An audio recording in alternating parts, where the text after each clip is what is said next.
Superhumans! Once pure fiction, they became reality the day a god perished in our skies, bringing power to a lucky few and terror to the rest. Those masses are now looking for hope, and I want to provide it. My name is Network, here to prove that you do have protectors during these unprecedented times. What better way to do so than with live footage? Our camera drones capture all the action so you can see our new superheroes fighting the good fight in real time. Thank you so much for tuning in, and welcome to Power Play. Thrusters engaged.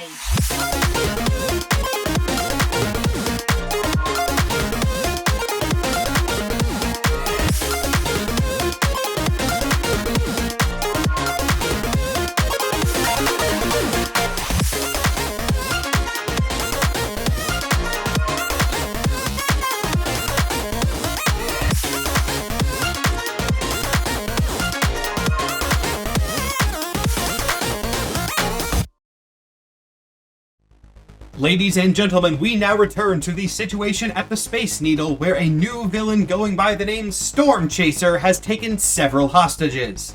You know, it had been a fairly uneventful week up to this point, though rest assured our heroes have been working in the background, chasing down villains like Ignition Girl, investigating beings like Ghostlight, and I've even heard rumors that Captain Kraken has escaped containment wherever that containment may have been. But of course, none of that is the priority right now, as there is a crisis at hand. Our drones are entering the building now. Let's go to their footage.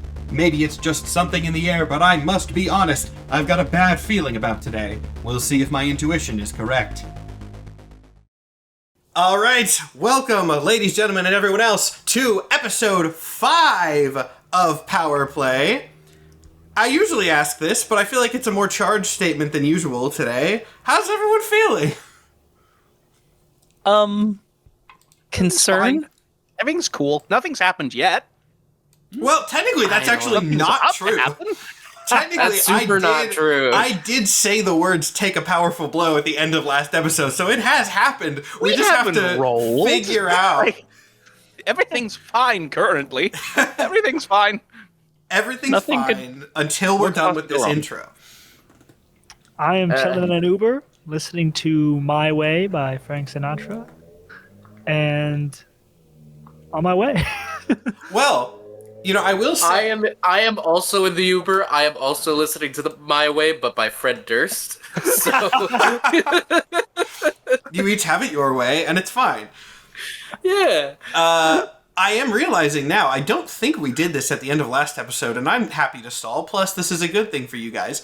Did we calculate team points for this encounter? I don't believe we did, because I didn't want to, like, spoil that you guys were about to get in, so I didn't want to tease it, but we'll stall a little bit, and also give you guys, hopefully, a little bit of a buff, so let's talk about team points. I'm definitely not stalling as I scroll down to it on my cheat sheet.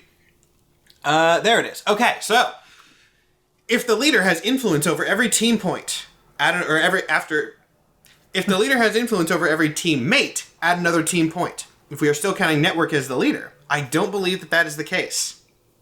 Because I believe Danny did break it. The ring bear. Yeah. So It must be nice. still at 2. 2 is the default, of course. If everyone has the same purpose in the fight, add another team point.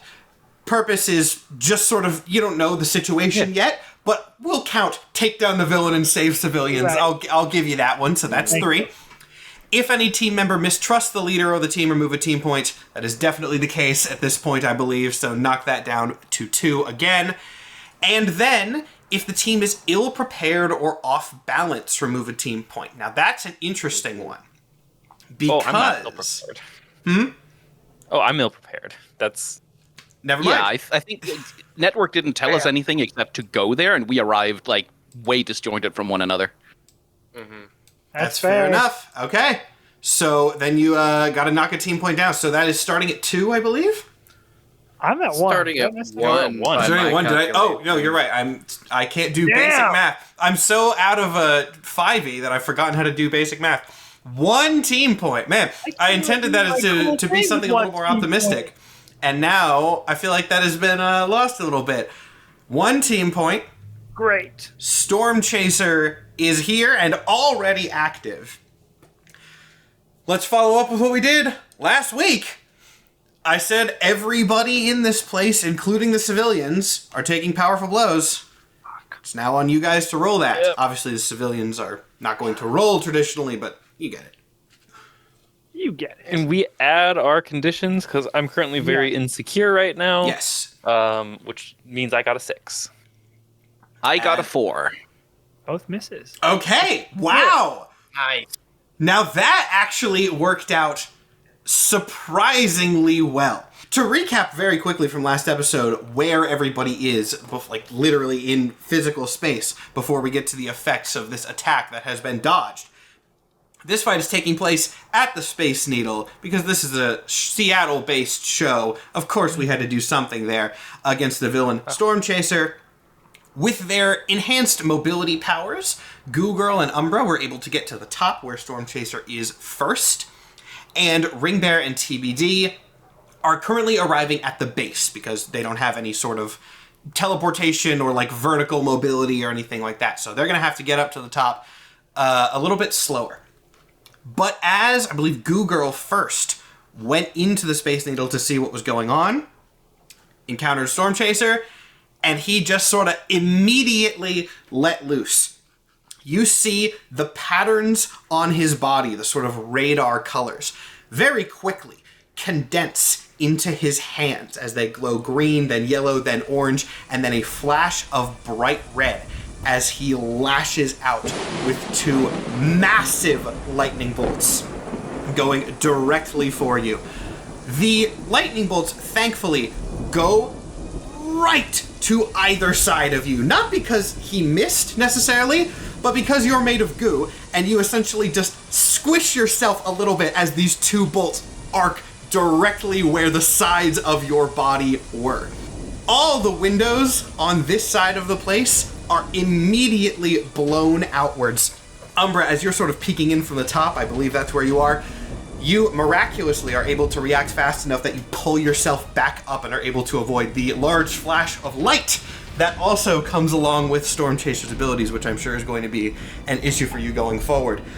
But Yay. now I have to do something a little bit more dramatic here. I am going to roll, technically, in masks. The DM's not supposed to roll, but I do it sometimes for dramatic effect. Let's do the civilian powerful blow. They are all terrified, so they're definitely going to get a plus there. 1 collective. Okay. 6 on the die. But I did just say that they definitely collectively have the afraid condition, so Yeah. that is a 7, which does push it to a hit. Since this is an NPC roll, I'm going to handle things a little bit differently. And because of that, we're going to immediately cut down to the ground. As these cars that Ringbear and TBD are in very quickly swerve up just across the grass, sidewalk, I guess, to the base of the Space Needle, you hear a massive clap of thunder from the top of this place. And not having any context as to what villain is up there, I should remind you, you see a body too far away to make out fly out of the top of this place. Oh boy. Oh no. Just one, thank goodness. Someone was standing a little too close to the window, it seems. Yeah, I'm gonna need to catch that. Okay.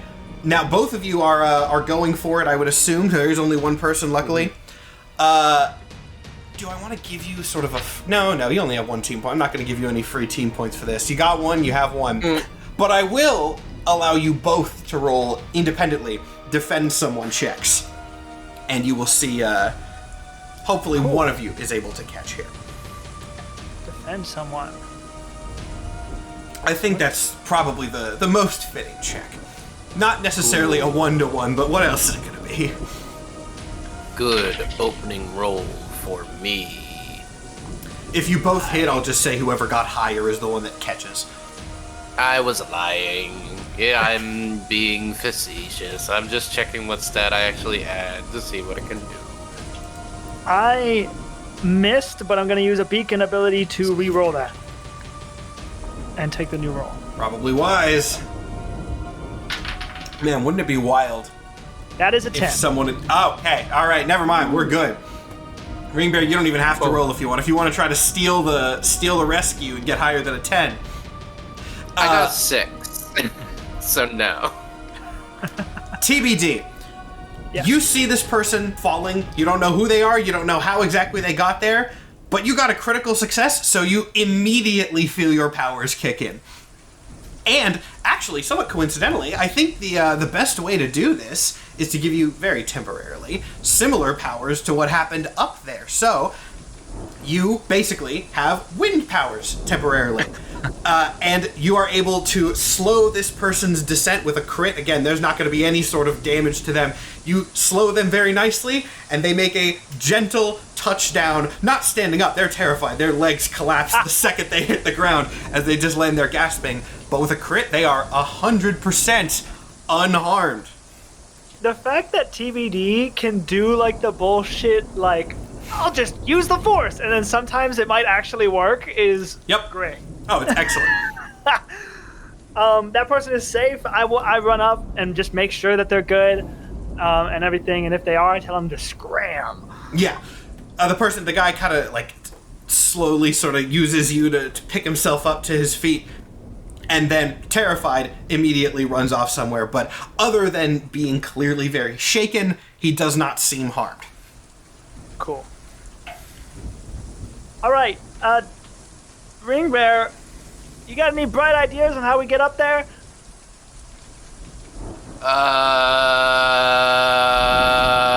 Fully trying not to say the answer that came to her mind, which was elevator. So that Climb it? We can take the elevator if you want. I just don't know if it's still working. Is it still working? I guess we can ask. Yeah, you're going to have to go in and check if the elevator is still working. And I'll go ahead and spoil a little bit before we cut up to the top again. There's nobody in the base of the Space Needle at this point.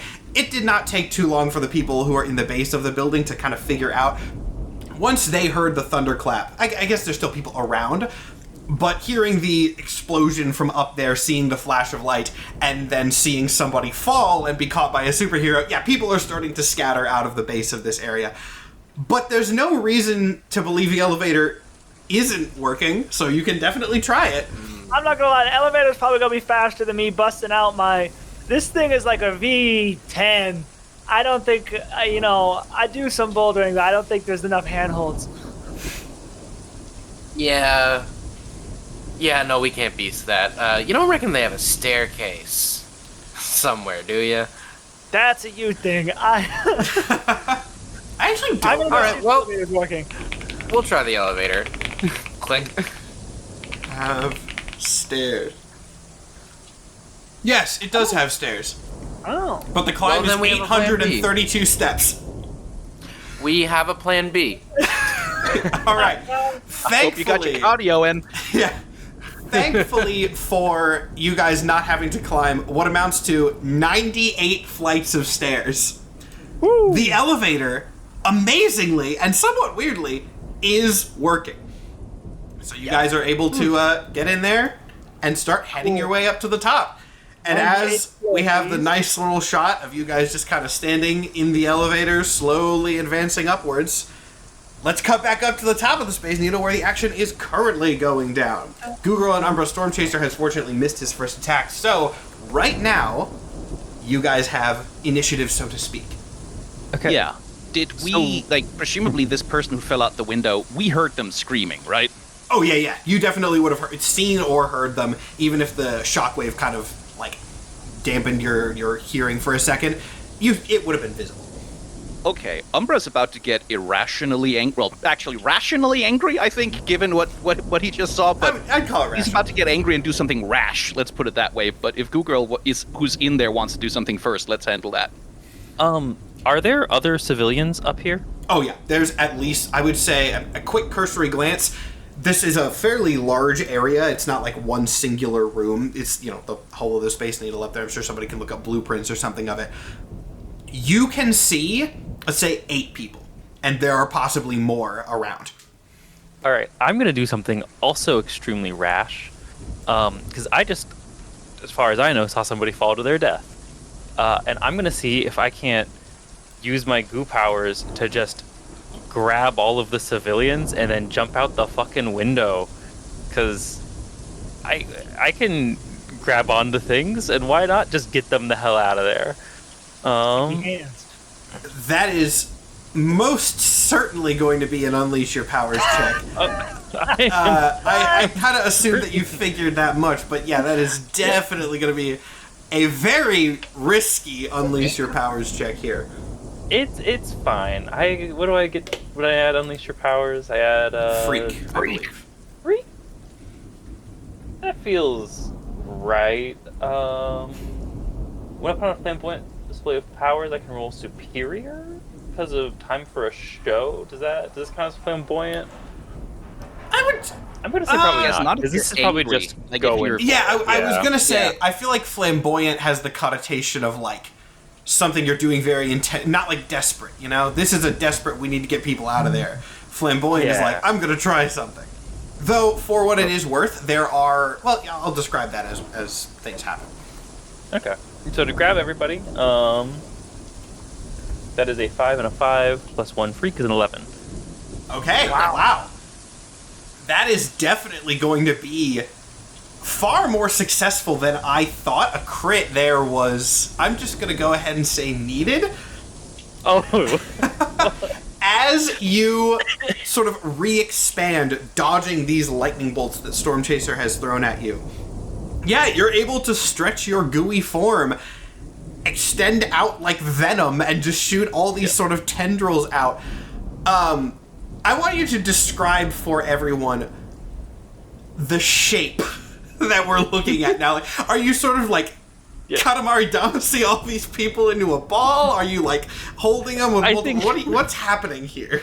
I think the most horrifying thing that I can imagine is Google just pulling them all inside of herself, like a big gooey suit of armor, but like, you know, there's not a lot of space in there. It's not comfortable. They're not like separated and out enough to be like a pleasant experience. It's reminding me of that scene in one of the Iron Man movies where he like sends the suit to go around Pepper, but 10 times worse.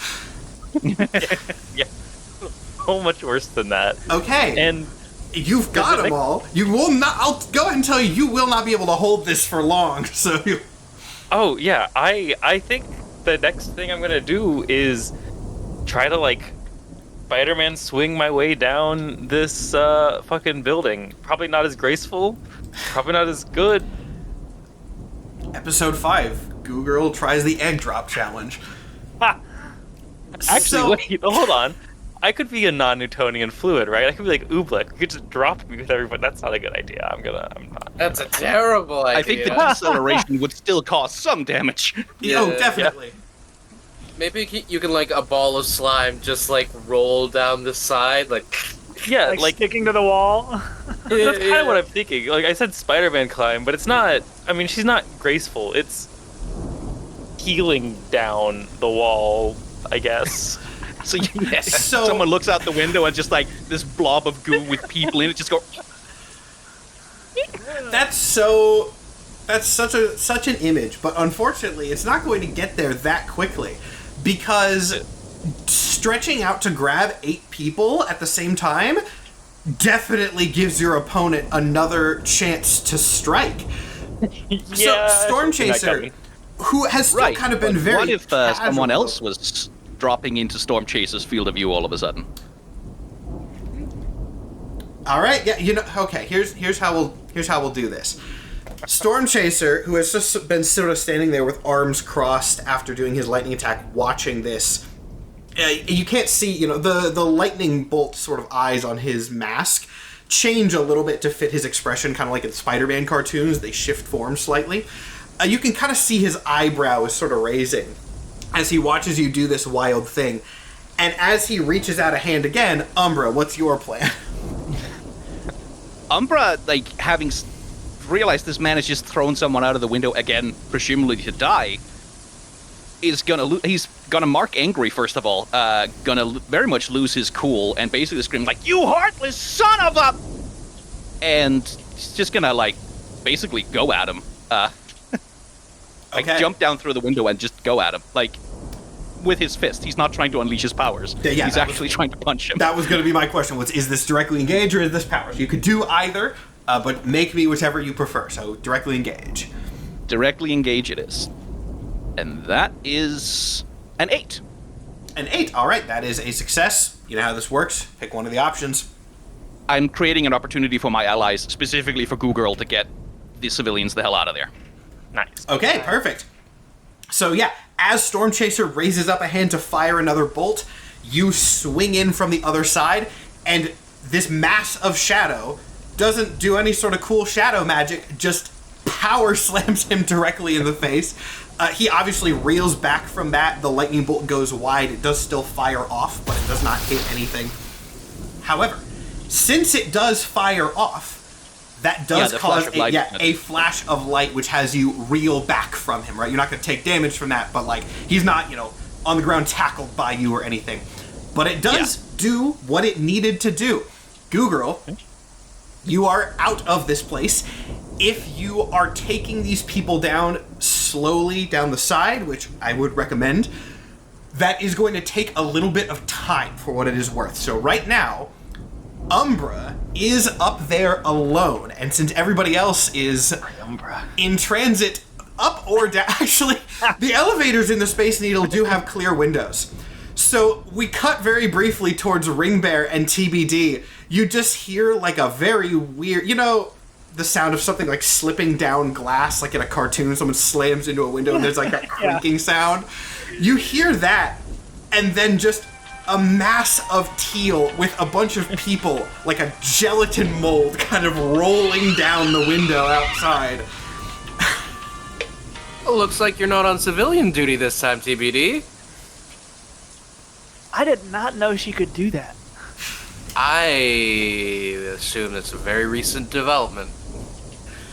Well, hopefully that's all of them. I can't be having more people flying out of 90-story windows. If only this elevator could move faster. The elevator continues upwards at its current pace, and we will speed ahead of it.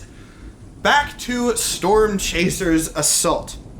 After having stunned you with that lightning flash, he still just standing very casually, not in like a fighting stance or anything, kind of looks and goes, "Oh, don't like the light, huh?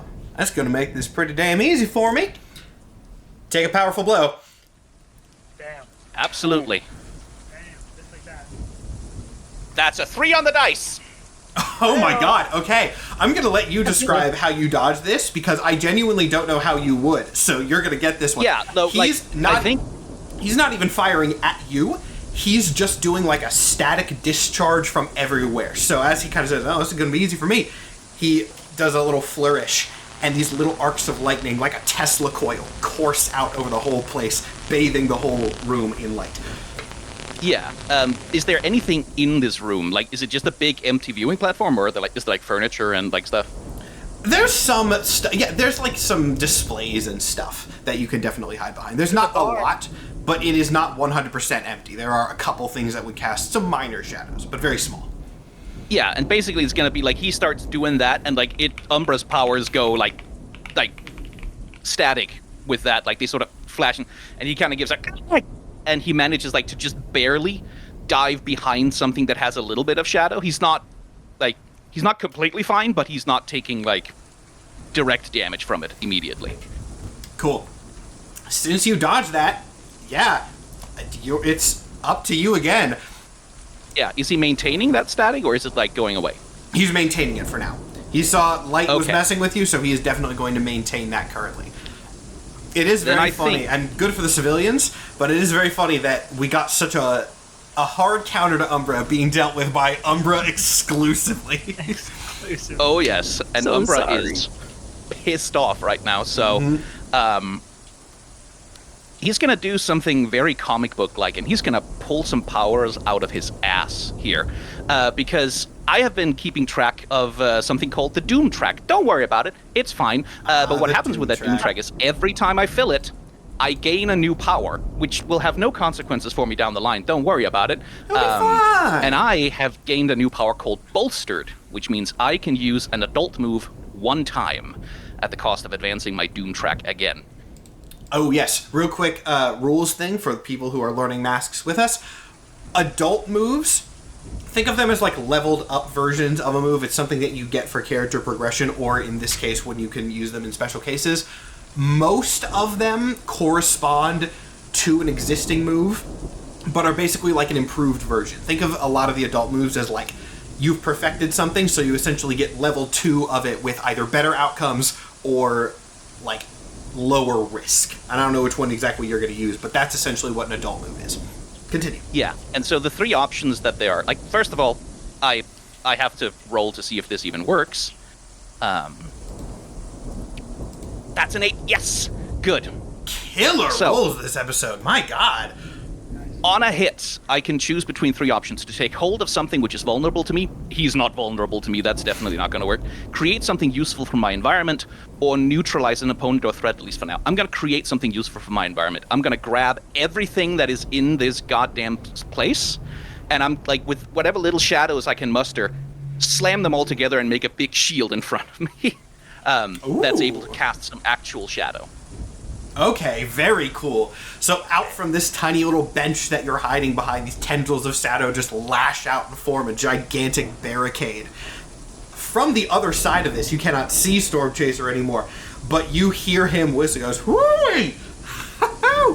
That is a nice trick you got there. Got a few tricks of my own, though. How's that shield going to do against this?" And he starts, well, again, you can't see, but are you... I assume you're maintaining this shield with your tendrils, right? Because if it's just kind of stuff that you've assembled, it's not stuck together. You're sort of holding it.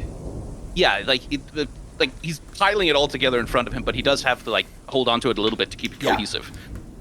You start to feel resistance against the other side of this shield, and after a moment, that resistance increases until you see around the sides of it shards of glass, pieces of paper, and any tiny little scraps of things that you did not grab for your shield start to fly by you, just fully going out of the broken windows at this point, as Stormchaser presumably calls some sort of increasing wind gust to shatter your shield that you have made. That is an onslaught that you will not be able to hold against for very long, but you can hold against it for some time. So let's cut to Goo Girl. You are reaching the bottom at this point. What are you doing? As soon as I reach the bottom, I just kind of let everybody go and just sort of they sort of all just kind of flow out of me, and I'm just like, all right, is everyone okay? No one. You should take a shower when you get home. Sometimes I'm kind of digestive. Please run. Please run. They run. You just said you free them from the slime and the storm man, and then you said the word digestive. They're going. They're going. Nasty. And then I'm going back up. Okay. How are you getting back up? The same way I did the first time, where I'm just kind of shooting some goo up and launching myself, and then just doing that as fast as I can. All right, cool. We will have that noted. But I think it is now time to cut back up to the top. We see Stormchaser, these radar patterns just roiling around his arms as he unleashes this torrential gust of wind at Umbra's shield. Things start to sort of flake off the sides of it as the wind becomes too much for the barrier to hold. Elevator doors slide open. Oh, it fucking windy up here. No joke. Oh shit. Hey, Umbra looks in trouble. Yes. You're up. I don't have range attacks. Do you have range attacks? Maybe. Is he, like, I would like to flying, like- unleash my powers. He was standing on the floor, right? At the moment, he is standing on the floor. I'll go ahead and say, like, intuitively, you can probably guess that he's flying in his art. He's fly. He can fly. But right now, he's standing on the floor. Where are we? Oh, in well, relation if to he's on the Umbra? floor and if he's on the floor and doing things, then I'm gonna go to a classic first move playbook. I'm gonna tackle him. Okay, perfect. To answer Nathan's question really quick, I don't have, like, an immediate thing of the space. The Space Needle can have a slightly different layout in this universe, whatever. There's the elevator, and then maybe, like, 10 feet out, you see Stormchaser, and he is pushing Umbra. He's trying to push Umbra out of the building. Right. Okay. For sure. If you're going for a tackle, Ring Bear, unless you want to risk going for some wrestling bullshit tackle, this will be a directly engage. This is another one where I'll leave engage or unleash up to you. It's probably going to be an engage. It's not really anything fancy. And just trying to get this guy down. And in the interest of fairness, I'm going to say I'm not going to do fight the good fight because it's just not a wrestling move. I'm not really pulling punches either. So I'm rolling danger, which is -1. Ooh. Okay. Shouldn't have done that. I got a 3. A 3. A 3 is not great. Stormchaser hears this elevator ding. And as you just charge headlong out of there, one of his arms whips around. Actually, you know what? No, let's do a little bit of a cooler move. You want to do some sort of wrestling bullshit? I'll have him do some sort of wrestling bullshit as well. Rather than fully turn around, he keeps both of his hands out doing this onslaught against Umbra's shield. But his head whips around to face you, and then you see him do an odd little sort of like jump. As he jumps up, kicks his legs outwards, and you see 2 little vortexes manifest behind each of his feet, both pushing you backwards and throwing him forwards into the shield. He does like a little jet kick. Both, well, let's see. Ring Bear, you're going to have to take a powerful blow from that. And I think once that's done, I'll determine what's going to happen to Umbra's shield. Because if you're getting slammed... I would like to defend. All right, so defend, powerful. We have a little stack order of actions going here. I forget how this works when I'm defending someone else from a powerful blow, but I just know I have to hit, so... Remember, the main thing that I would remind for that is it's just normal. You can defend and then, see what happens with that. But remember, if you have influence over the person you are defending, you get a +1. And I do. I do have influence over Danny. Okay, so defending is Savior, which is a +4 now. +4 is the max, by the way. I don't know if we've ever actually had to deal with that, but in masks, +4 and -4 are the max modifiers that you can have on a single roll. Got it. So everything is going in my favor. Ha! That is a 14.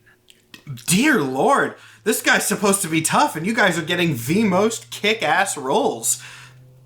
Yeah, you defend. You succeed with strong hits, so you can either clear a condition or add a team to the pool as well. You already have influence, so that's not there. Pool, so we have 2 now. All right, perfect. Let's actually say for the sake of... Well, no, that wouldn't work. I have to come up with so many TBD powers on the fly. You get... I'm trying to come up with a different one every time. We already did wind. We already did sort of stretchy. You... This is Invisible Woman force field, maybe? I'm trying to come... This is the first time when I was not expecting a 14 on this. This is the first time that one of the TB improv powers has stumped me a little bit. What about the thing style power? You're a rock, so you can't be blown around or electrocuted. Technically, he's already been a rock, but the thing is, he's defending. He's defending Ring Bear. He's not. Yeah. You know what? Screw it. We'll just make it stupid.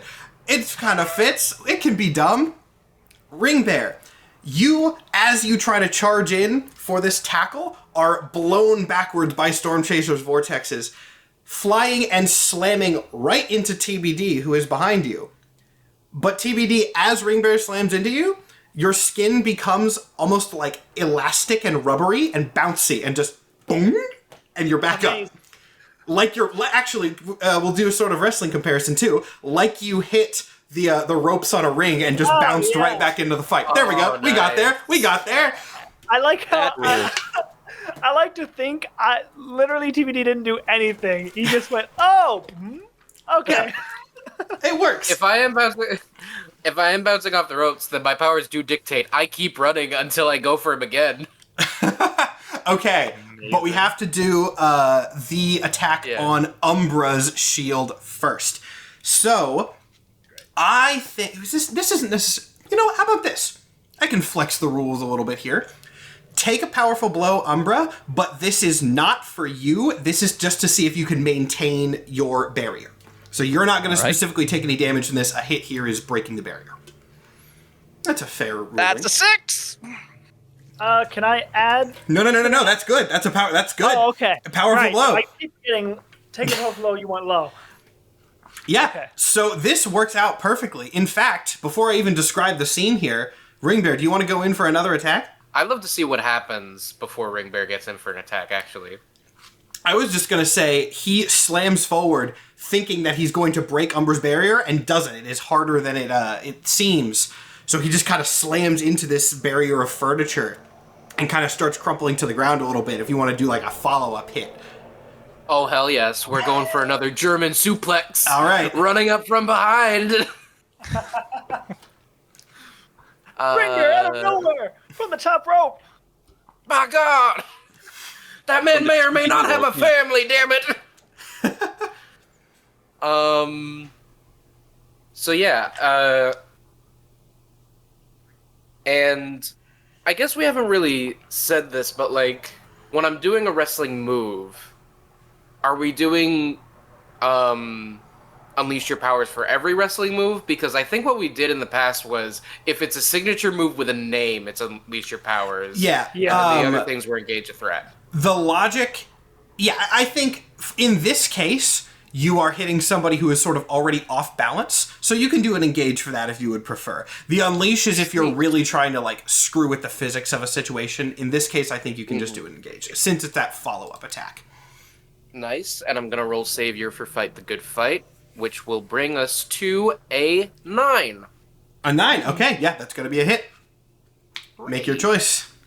I can't impress, surprise, or frighten, so I will create an opportunity for my allies, be that TBD or Umbra. Reasonably, I think. TBD, you can try something if you want. Probably the best opportunity, DM advice in this case, is Umbra. The wind assault has been stopped by this, which gives you an opportunity to get away from the edge of this this platform that you have been pushed close to. Oh, yeah. Oh, that also has stopped the lightning, so the room is dark again. It is cloudy, by the way. It is a dark, sort of rainy day, so your powers are, when Stormchaser is not doing something to counter them, quite good right now.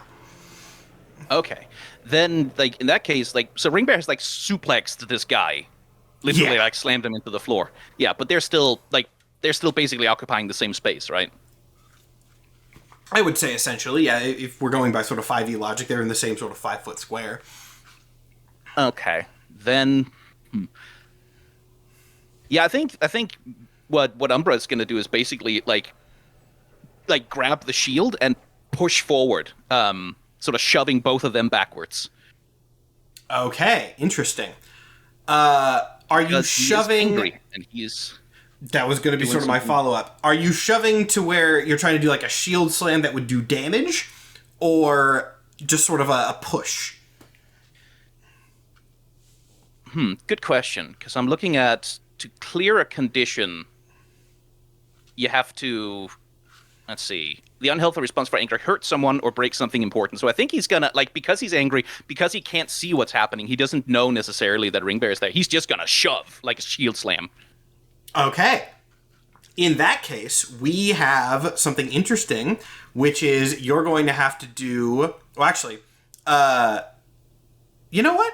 I'm actually going to do a DM ruling here. I think that's good. I think that works. But I think that both Stormchaser and Ringbear are going to have to take powerful blows from this. If you're striking out with a big sort of barrier, and I'll go ahead and toss in a ruling that we haven't used yet. TBD, remember, if you want to defend, if the threat you're trying to protect somebody from is another player character for a defend, it has a -2. I will try to defend just Ringbear. I assumed it would be just From Ringbear. this. So go ahead, do that defend. Okay, so defend someone is Savior. So I get a +1 for defending Ringbear, but I get a -2 for defending Ringbear from Umbra. A net -1 to whatever your normal roll would be. Which I still think is pretty good. My normal modifier is a +3. And so it's now a +2.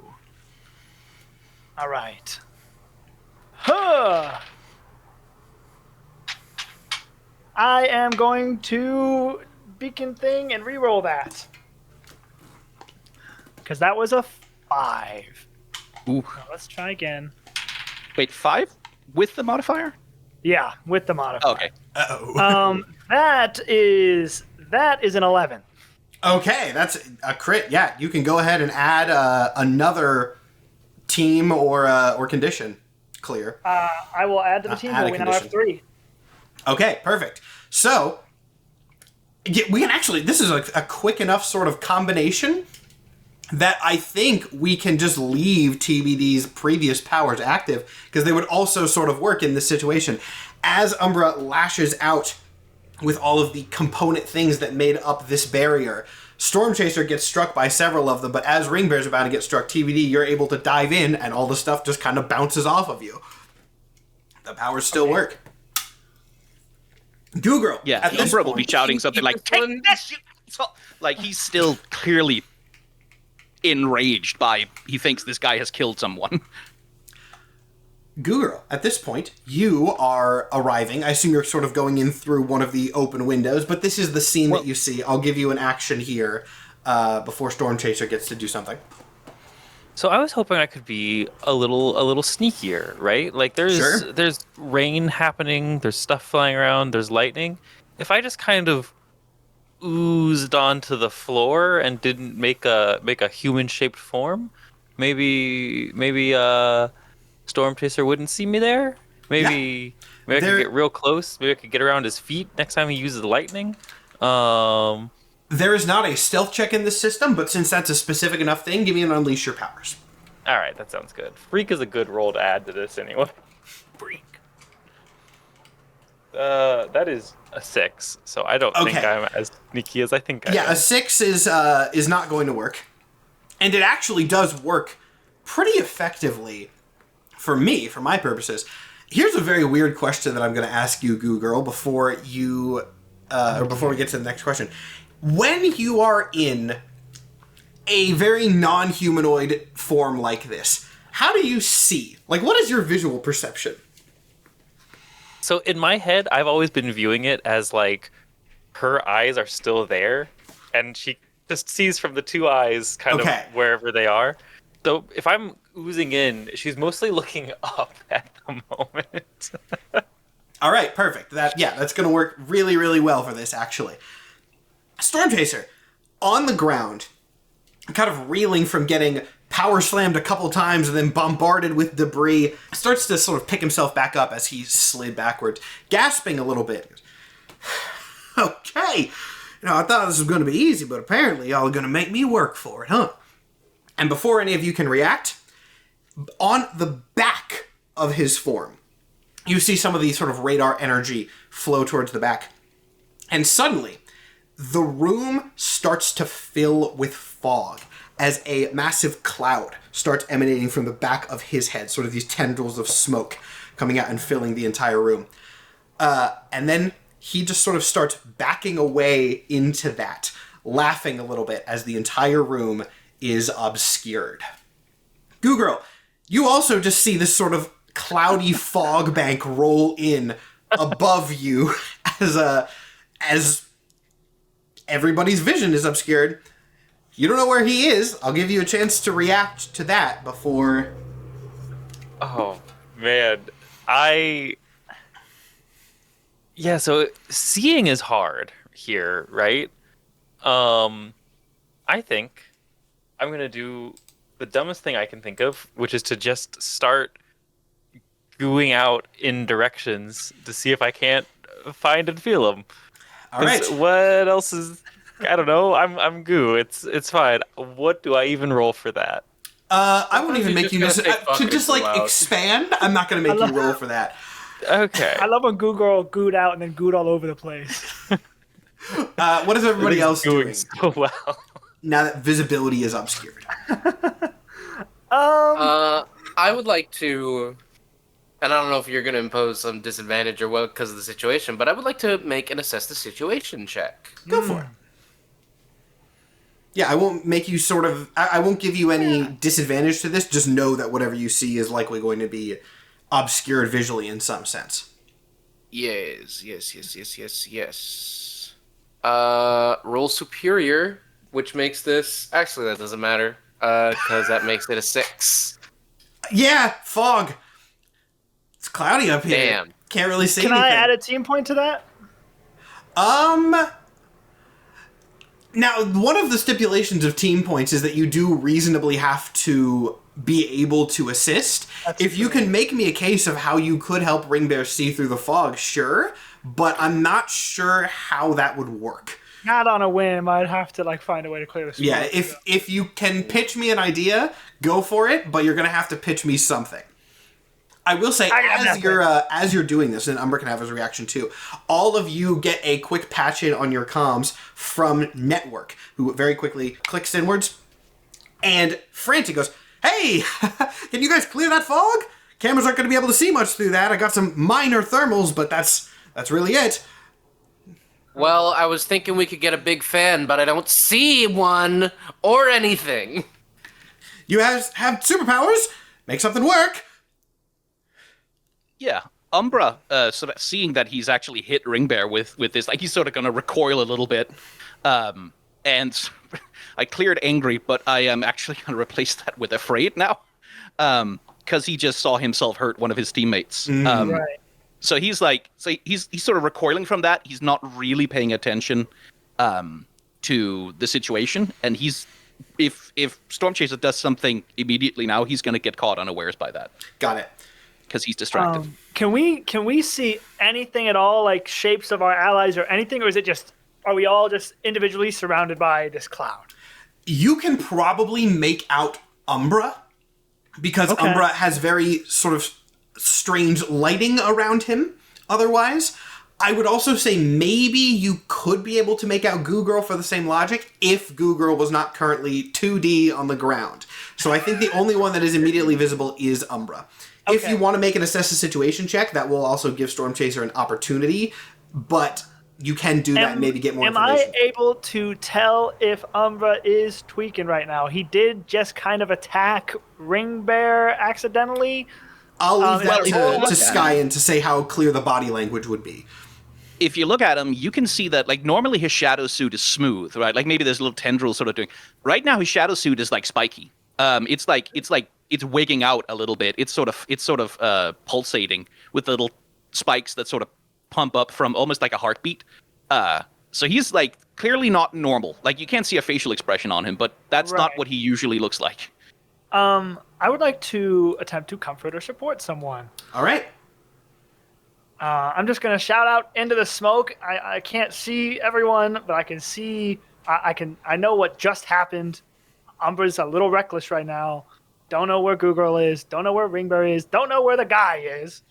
I'm just going to shout out into the void, lock it in, gang! Umbra, you getting a little reckless! And go to comfort. Mundane. I'm no longer as mundane as I used to be. Thanks to Network. But that is still going to be a 10. A 10. All right. That is a success. And I will, on a hit, they hear you, they clear a condition, or shift labels if they open up to you. But I don't think there's time to open up right now. Yeah. Clear condition. Clear condition is what is going to happen. On a 10 plus, you can also add a team to the pool. No, you can't. What? Interesting. Figure it out. You try to comfort Umbra from across the room, shouting something, and you're able to yell across, and Umbra hears your words and is comforted. But as you're doing that, something feels off. Oh, I don't like that. I'm gonna do a new thing. A new thing? A new thing. Because, so normally beacons don't have powers, but obviously TBD is kind of in a weird middle ground. So me and Matt made some unique beacon things. I have this thing I haven't used yet because I got it after we advanced. I can hone in. Mm-hmm. I can take a moment to just focus on my powers. I open myself up to opportunity, but I'll give myself an additional +2 on my next Unleash My Powers check. Okay, cool. And so, in the That's middle of good. all this smoke, something feels off. I'm going to do exactly what I shouted out to the gang. I'm going to just try to lock in. Focus. Perfect. That's Yeah. why I do that. There's no roll. I just open myself up to opportunity. What is And everybody then- else doing? Did the rest of us also hear you telling us to all lock in? Because I think I'm going to start moving towards your voice if I heard that. Yeah. And, lock in, group up kind of thing. Only one person gets the mechanical benefits from the roll, but you all hear it. So, yes. Okay. Yeah, I'm going to... Yeah, I'm and gonna just Umbra, sorta... Go ahead. Yeah, Umbra is no longer afraid in terms of condition, but his suit is still wigging out. It's still not looking normal, but he's kind of goes, yeah, okay, right, sorry. And sort of seems to catch himself a little bit. And I'm going to do and assess the situation now if I'm not going to get hit by a lightning bolt first. You have no idea, but make me the roll. Yeah. Goo Girl. Goo Girl? That is... What is... Assess the situation. Is that mundane or is that... Superior. That's superior. Superior, yeah. So that's a -1. So that's an 8. An 8? Okay, yeah, that's a success. Add to the What do you want to know? Yeah, so he's like basically I should ask actually, in the room here, like the fog, is that causing more shadow to be in the room, or is it like dissipating the light so that everything is sort of lit diffusely? It's pretty dark as it is right now, so I would say it is more shadowy than usual. It's not like pitch dark, but it's not like there's a lot of light that's coursing through this fog. It's, for all intents and purposes, fog at night. Most of the lights in this place have been blown out by the shockwaves from Stormchaser's bolts. It's cloudy outside. It's pretty dark. Yeah, okay. So I'm going to ask the question, what here is the biggest threat? Specifically because I'm looking for Stormchaser. I'm going to try and see if I can feel his shadow somewhere. You actually don't feel the shadows of anyone other than your team as you reach out. However, since you did do what's the biggest threat and you did get a success, much like TBD, as you're sort of extending your power and trying to figure stuff out, something's definitely wrong here. Like, you feel a little bit, like, almost woozy? Okay, yeah, so I'm just coming back. I don't think this is just normal fog, guys. Should we get out of it? Do we need to move? Yeah, like, Umbra is definitely going to try and... I guess... Shit, I wouldn't really know where the exit is in all of this fog now, would I? I will give you that since you just used your sort of shadow sense, I might, maybe I have you a sense can of the get shape a of sense of it. Yeah, you can get a sense of it. Nobody else will, but you can get a direct sense of it. Okay. Then I'm going to try and move towards, like, where TBD and Ringbear are, and I'm going to try and, like, grab them and pull them along and get the heck out of this room. Okay, perfect. If you are specifically trying to... Well, you can find them, yeah.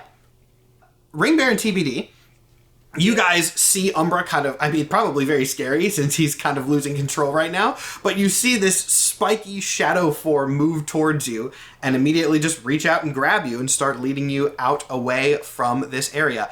Since this is... I think the exit is this way. Like, he's going to say what he's doing. He's not just going to grab. Yeah. Since you are trying to find something through some things that are going on, Umbra, make me an Unleash Your Powers check here. Unleash my powers. Okay, so that is a 7. A 7. Okay. You reach out and try to find your way to the exit, and you can't. You have totally lost the direction you were trying to go, and you sort of try to shadow sense out, but you're getting really, really disoriented here. Uh-oh. Wait, what the hell? Like, so I think, like, basically he's gonna, like, run into a wall, like, kind of, hey, what the hell? Get a little lost? Yeah, no, I thought it was this way, but... Damn it, I can't concentrate. Am I also experiencing this wooziness? Yeah. If you're asking, yeah. Is Goo Girl, is she breathing? Yeah. Am I woozy right now? You haven't made any rolls. If you want to, yeah, you are. You too. I'll assess the situation. Yeah, I go just for it. watched, because you said we can see Umbra a little bit through the fog. I just watched Umbra hit the wall. I'm going to see what the hell's going on. Go for it. That's superior, and I rolled a 3 and a 2, and my superior is +2, so that's 7. A 7? Mm-hmm. You are woozy. You also something is definitely wrong here. You also cannot figure out exactly what. Your biology as well is such that you definitely are a little bit sort of out of it. Yeah, I imagine if there's something in this fog and I'm in the fog, I'm absorbing. Can I do a weird Unleash Your Powers check that I don't know if it's going to work? That's what this system's for. Bitch it to me. I imagine if this does work, it's going to knock me on my ass if this fog is making us woozy. But can I just try to absorb all of the fog into me? Go for it. That'll actually be really interesting. Go for it. Oh, Yeah, man. if you call out what you're doing, maybe Umbra can do something to help. That's an 11 on the dice. What's my addition on that? Okay, don't even worry about it. Goo Girl. Here, cool. Goo Girl. As you start to feel woozy and disoriented, you try something new with your powers and sort of create like a suction vacuum as much as you can, sucking in all of the air around you. And you immediately start to feel better, like you just took in a nice big breath of fresh air. What? Is the smoke? Mm-hmm. As I can see now? No, smoke imagine I is, stood- if you there's like a little clear area around you because you absorbed a lot of the cloud, but it doesn't like get rid of all of it. You don't have that much suction power.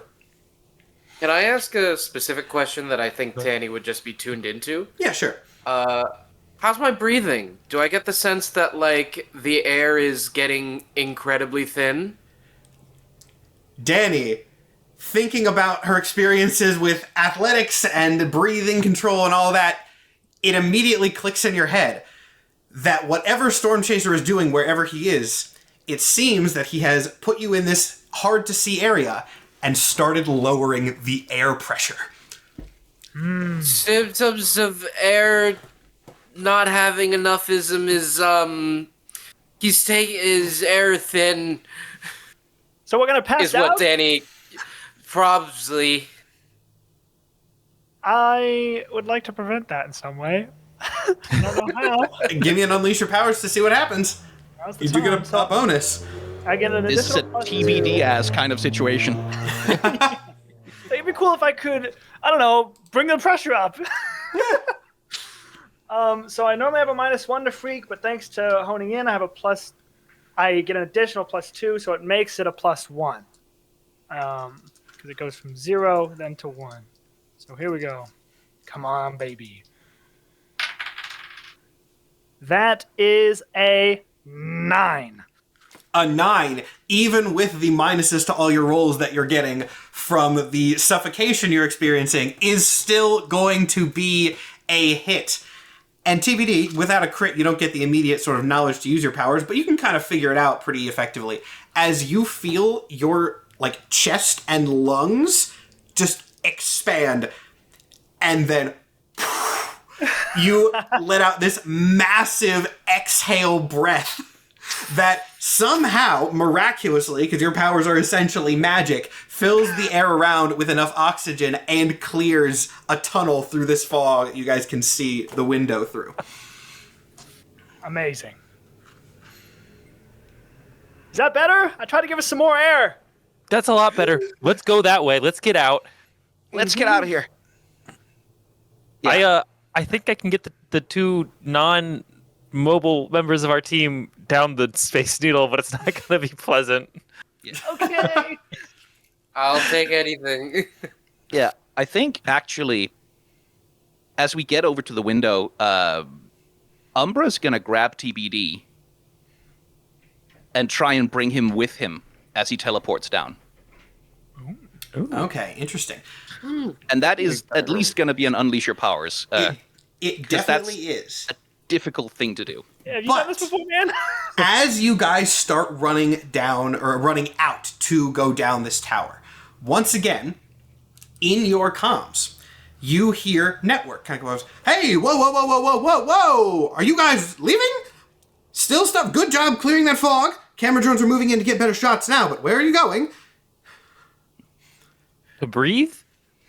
Well, yes, but Yeah, are we- you going down? Stormchasers, I guess you guys...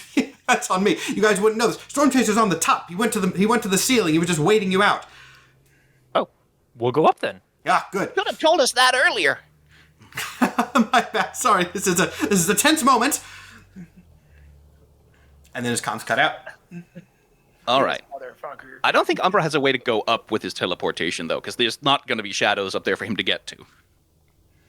I'll go ahead and say, If I remember how the Space Needle looks anyway. yeah, you can To get in the Google Express. I was about to say, yeah, Goo Girl has ways, gross though they may be, to get you guys up there. All right. I'm so sorry. All aboard SS Goo Girl. It's like Don't worry, I did this once. like a really gross platform good. 9 3/4. And as you guys sort of slime within Goo Girl and throw yourselves up to the top of this place, the mood immediately goes from funny to a lot more dark, as Stormchaser is just sort of casually sitting on the top of like the spike at the Space Needle. He's kind of doing like a little like Batman crouch on top of it, balancing with his wind powers. And as he sees you guys start to approach him, he holds out a hand, which you can see some electricity crackling around, and goes, I wouldn't come any closer if I were you. And with his other hand, he gestures outwards, and from behind the spire, held up by a little tornado, you see a person you don't recognize, seemingly just an innocent civilian, kind of hovering in his grasp. You know, I thought y'all would get out of that whole air pressure trick a little bit faster. I do that mostly as a last escape resort because it's not as flashy as the other stuff I like to try out, but took you long enough, I was getting bored up here. We don't need to involve any innocent civilians in this, dude. Don't be a dick. Well, isn't it more interesting this way? I mean, I've been keeping up with y'all escapades. You sort of just swoop in, kill the bad guy. Well, not kill the bad guy, stop the bad guy, save the day and all that. Don't you think it's getting a little repetitive? What do you even want? What do I want? That's a good question, Missy. I want to be entertained. Think of me as a thrill seeker. There were You get so TV many. where you live, dog? I Why are do- you doing this for entertainment? Why am I doing this? Why am I doing this? Why are you dressing up like a bear and punching people? Ain't that I more get entertaining than paid too? TV? No, I get paid to. Well, I mean, it depends on your opinion, but Stormchaser laughs, looks directly at it, and goes, "Oh, don't pretend like you don't enjoy it." well, We're here because helping people is the right thing to do, asshole. yes. Yeah. Yeah. Yeah. Oh, ain't that sweet. You guys are all just real upstanding heroes, aren't you? Kinda. Fucking pathetic. He floats down a little bit, landing on the actual surface. Person still in the air next to him. Look, I'll be honest with you. I could kill you all right now if I wanted to. Nothing you could really do about it. We're up here, up way in the air. This is my domain. So he's standing on the platform now. Just for to figure out what options I have. What is there for shadows up here? Very little. The people Yeah, and I a would little imagine bit so. from the spire. I'm gonna take a step forward and say, you aren't gonna be able to kill anybody while I'm here. Let's get you out of here then. Take a powerful blow. Ooh. Yeah, no, I don't really think Umbra has the means to defend him. Yeah, this is not a good location for you. You can try it if you want, but I'm gonna give you actually no, I really don't think you do. You don't have a No. lot of shadow to work with. This is a very I don't open think area. Umbra has. Ring Bear Open will area and a defend him. lightning. And in fact, I can use a move that I got on an advancement that I have not used yet. Let me grab it. I know what I am. Once per scene, when you defend a teammate, you can shift Savior up and another label down in addition to any other benefits from the move, even on a miss. If you do, add one team to the pool. So Okay. I roll, and then I can do that label shift, I think. But Savior is my best stat, so... Amazing. It's a good stat. Hope on hope. Yeah. That was a 6. That was a 6. Can 6 I with help, bonuses? even though I'm the one being defended? Technically, I actually think as rules is written, I'm gonna house rule no, because I don't think it makes Yeah. sense to be able to team point defend to yourself. Yeah. So the I question think have technically is he rules going to is writ- shove? Because depending on what's going to happen, Umbra might be able to help. Like, is he going to shove TBD off the platform with a wind blow, and like Ringbear's going to try and catch him? Because that I could help with physically. but- Yeah, you're not gonna know what Stormchaser does till he does it. Yeah, yeah. Ring Bear, it's more honestly, for the at this purposes of moment... whether I can add a team point. I'll say you can Whatever add a he's team doing- point. Just for being a body who's up there and does have powers, you can team point for it, yeah. Okay, I'll put a team point towards that All right. savior then. Team point moves it toward a success. Before we deal with the consequences, you can shift that label, right? What are you shifting, just for my note? I shift... I think it makes it so that... Yeah, you shift Savior up, so that brings it to a 3. And I'm going to shift down... Mundane. This is a very exciting thing. I am less mundane after this, whatever's going to happen. Because Ring Bear, unless there's a more specific counter she can do to the move, is getting in front of TBD, knowing that he does have the best chance to rescue that hostage. There is something that happened in me, the player's mind, when I said, I don't know what the other characters feel, but when I said, we're here to help because it's the right thing, and what is this guy's name? This Jamoke? Stormchaser. Stormchaser called it pathetic. Me, the person, got mad. Good. Stormchaser's supposed to be a dick. I'm glad I'm giving that reaction. I said, fuck you. I don't even think I can die. Nobody is getting hurt while I'm here. And so that's where we're at. Okay. Now, this is kind of... Oh, yeah. Just on that success, I will add a team to the pool, so we're still Comes at out 3. the Oh, wash, we're right. 3. Nice. I'll describe the move, and then you can describe how you defend it, Mike. Rather than just doing a basic sort of wind blast, Stormchaser goes for something with a little bit more style here. And he kind of does a little flourish with his hand, and TBD, under your feet, a small little cyclone, like a whirlwind, forms and throws you up in the air, kind of, well, or, you know, the goal is to throw you up in the air and fling you off of this building in a random direction. But Ringbear successfully intervenes, and I will let you decide the play there. It's not going to be graceful. I mean, I can vault you up The in leg the that- shadows under your feet. Well, I was gonna think, once he starts to get picked up by that tornado, the leg that was not snagged, Ring Bear is going to grab, get into a bit of a tug of war with the gale force, until eventually overpowering, which will end up slamming him onto the ground, but in a slapstick manner. Yeah. Not in a super painful manner. And I like that you described it as a sort of slapstick thing like that, because once you do that little pull and slam, Stormchaser over towards the center of this place goes, see, I like you! I like you! Stupid slime one's all in it because she's arrogant son of a bitch. The guy with the bandana's just loser. I don't know what the shadow guy is. He seems like he's kind of a psycho, but you get it whether you acknowledge it or not. Well, I'm glad you're having fun, but I'm afraid it's time for us to go home. I'm hitting my finish.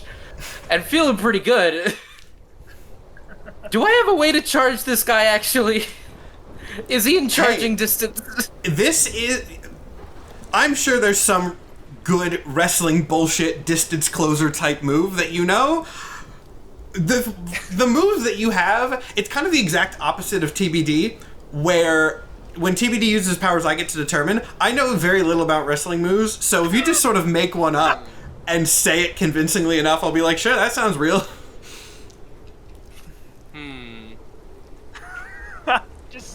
Just say a nationality and then like a judo hold, and it'll just get it out. The Norwegian armbar. That's true. Hungarian hustle. BBD or Umbra. I need you to give me an Irish whip. I need you to throw me so that no matter the incline, I will keep running until I reach this guy. Well, I think that has to be TBD, because like you're holding onto his arm, slamming him into the ground. He gets up and whips you around. Yeah, it's too cool not to. Unleash your powers. Oh, right. You got it, Danny. Ooh, kill him. Ooh, I think I do got it, because that is rolling on Freak a 9. A 9. That's a success. You get to pick one thing. Hell yes.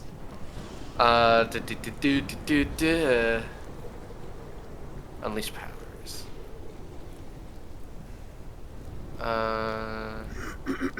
Succeeds. You can mark a condition to turn it into a crit. I will mark a condition, because we are running up the top of the Space Needle to give a weatherman a choke slam. So I will mark...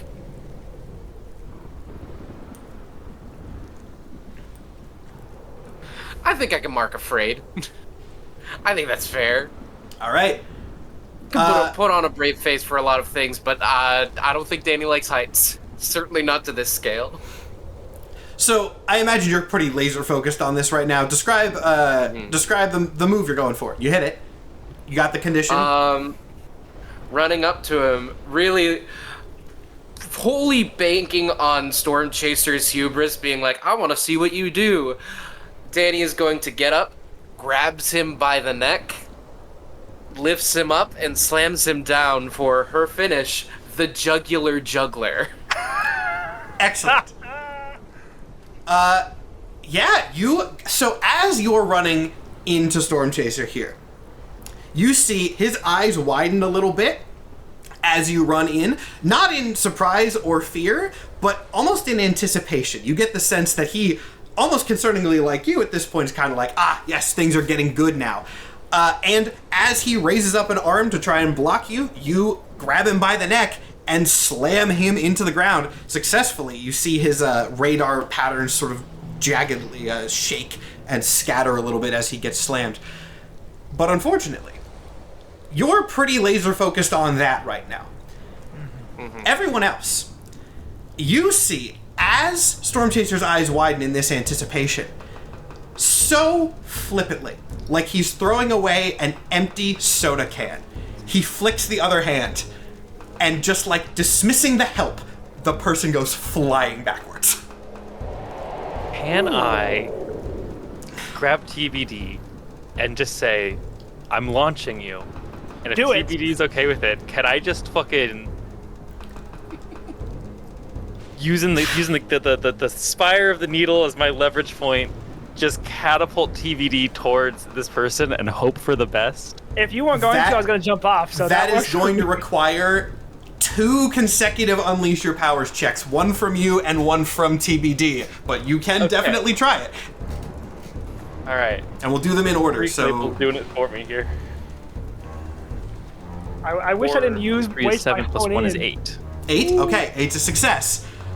No, again, it is the I always forget about this ruling, but yeah, you have to either mark a condition or the effect is going to be okay, you know what? Well, yeah.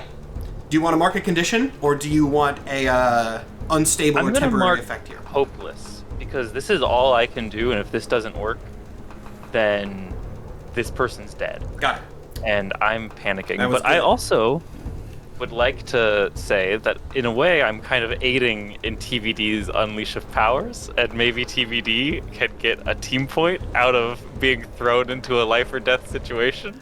I'm going to DM ruling this and say this is such a specific combo maneuver that you are doing. You cannot... this team points are for people who are not involved to add something. This is something you both are actively involved in, and reasonably, no one else is going to be able to assist individually in this. So honestly, I feel like team points... This is a tangent, which, you know, we shouldn't be doing it now. I feel like team points shouldn't work on Unleash Your Powers as much, because how are you going to help somebody else use their superpowers? But I'm not going to change that. We're going to leave that there. Just a thought popped into my head. TBD, roll your Unleash. Cool. Just so everyone is on the same page. the needle in Seattle is 605 feet tall. It is. 90-something flights of stairs. And I careen over the edge with, honestly, not an ounce of fear, because someone needs help. So, you wouldn't by chance allow me to, while I'm hurling through the air, hone in? No. Okay. I don't think getting catapulted like an angry bird out of Goo Girl's arms is much of a hone-in type situation. You know what? You are correct. So we got a -1 to this roll. Oh Here we God. go. Here. You die. I'm so sorry. If I die, I don't even know if I can die. We'll see. If I die, I died saving people. What more could you ask for? That is a 7 -1. Fuck. Is a 6. Well, that's TBD. Goo Girl throws you across this place. You fly over the forms of Ringbear and Stormchaser after this man who is flying off the Space Needle down to a surely not very good fate. And as you reach out for this person to hopefully catch them and hold on to them so that your powers can maybe activate and do something, out of the corner of your eye, you see a golden drone slam into you, knocking you slightly off course so that the person continues falling. Now, make me another Unleash Your Powers check here. This one is not for the person. This is for you. Oh. Oh, okay, cool. For sure.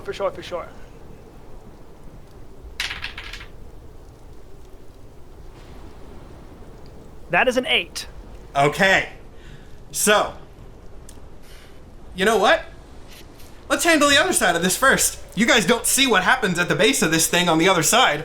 So, Stormchaser is down. Goo Girl, you have just flung TBD, so I'm going to assume your attention is over there. But Umbra, you have an opportunity here. What are you doing? Good question. I don't have a lot to work with up here. Yeah. I think really I'll only really have the shadows that are under anyone who's up here.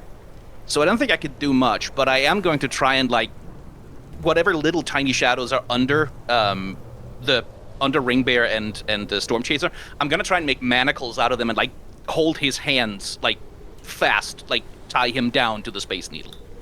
Since this is a situation where you don't have too much shadow, make me an Unleash Your Powers again. Normally I would say that would be Engage, but for this, lots of Unleash Your Powers checks here, which is good. That means you guys are on the ropes. That's a 7. That's a 7. Okay, yeah. You definitely see these shadow sort of chains come and wrap around his hands and probably his neck, holding him down.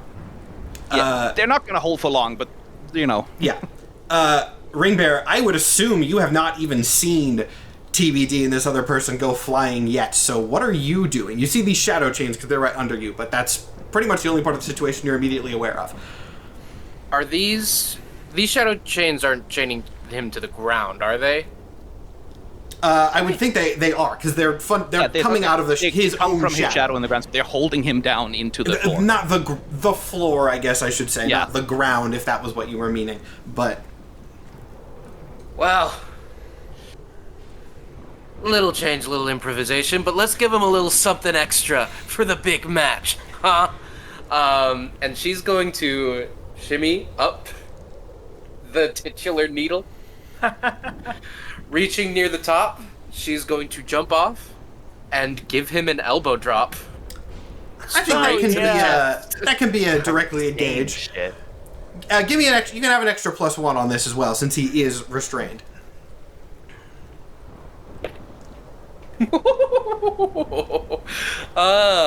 Nice. Even if I don't use Fight the Good Fight, that's a 10 at the very least. Oh yeah, so that's already a crit. You kind of get your. You don't even really necessarily have to pick two. Just what do you describe it? Ring Bear gives him an elbow drop. The glass, whatever material is under him, cracks. And Ring Bear is going to just disrespectfully, kneeling, one knee on his chest, crossing her arms, says, "So, how bad do you want to flip the script on this one? Because if you don't mind, I can make sure you're a one-off." He would be clapping if his hands were free. You get that sense immediately. Even through the mask, you can tell this guy loving it. He is smiling so genuinely that it is unsettling given the situation that he is in. Woo-hoo! Oh, man! First time I've ever had opposition like that! Shame about the others, but I never did mind breaking my toys. The others? Woo-hoo! I told you, too focused on the fight, much like myself. You'll figure it out. I'm sure your teammates already, oh, yep, there they go. He looks over to the others, who I'm sure are, at least Goo Girl is probably rushing over to the other edge to see what happened there. Oh yeah, and if I see TBD miss this person, I'm launching myself off after them too. I don't know if I have time for it or not. I'll leave that up to you as the DM. Yeah, the recovery time of you throwing TBD and then running over there and like processing and launching yourself off, that's too much to catch somebody who is in free fall. Okay, so yeah, I'm just kind of uselessly free falling after them, but you know. It's the thought that counts. Yeah, I think Umbra's like, did he catch him? No! Danny marks angry. Oh yeah, I also Yeah, marked so angry does, by the way. Yeah. Everybody, So yeah. does Umbra. Umbra has marked angry and afraid. Well, And there. might do something drastic in a moment. Danny's gonna do something drastic now and say they're tough toy soldiers. So while they work that out, why don't I stress test this one? And she's just gonna punch him and punch him and punch him. And she hits him and she hits him. And she hits him and she hits him. And she hits him and she hits him and she hits him. We zoom out of this scene slightly. I'm not going to make you do a roll for that. As you continuously just attack and attack and attack, Stormchaser keeps laughing as the shot slowly zooms out to reveal several of Network's drones all surrounding this scene. As we then zoom back over to the ground, I think. We'll actually do this from... Yeah, I mean, how traumatic... It's Nathan. Nathan's described himself as a masochist in this case before. We'll describe it from TBD's perspective. Thank you for this. TBD. After this drone slams into you, knocking you off course, you falling pretty closely behind this person, but now at a slightly different angle, watch as they, in their sort of tumble, look over to you with terror in their eyes as they reach out a hand and then slam into the concrete. And I assume I shortly follow. You black out. Cool. Goo Girl, back up in your fall, which you will be fine from. You see this scene as well. You can tell visually TBD is not dead. His body is more intact, but he is not moving. Yeah, the second I land, I'm going to him. I'm also going to tick guilty because I did just throw TBD off of a building. Down. And if anything makes me afraid, I'm out of this situation. Because that's 4. But yeah. So I think when I hit the ground, I'm going to TBD, and I'm just like, hey, are you okay? And I'm like, network, medic? Do we have medic? I need something. A car? Network Help. does not immediately respond. Though I will remind everybody, just for note, Mason is a doctor, which might be helpful in this case. But we will deal with that later. I believe the only person who we do not have an immediate clock on in the situation right now is Umbra. What are you doing?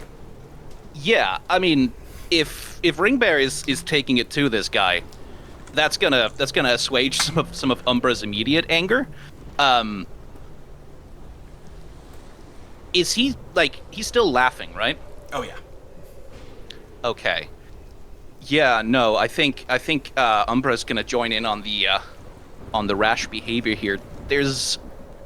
I've done an adult move already by marking my doom track. That was called wield your powers, which is, as opposed to unleashing your powers, which is like just trying to use your powers. Wielding is using them skillfully with grace and like being able to control what the hell you're doing. Yeah. There's another adult move called overwhelm a vulnerable foe. And what that move says is, on a hit, you choose to either take a powerful blow in turn, you can choose to hurt your foe more than you intended, or cause serious collateral damage. I think Umbra is, well, first of all, going to mark the doom track for using that power. And I'm going to attempt to...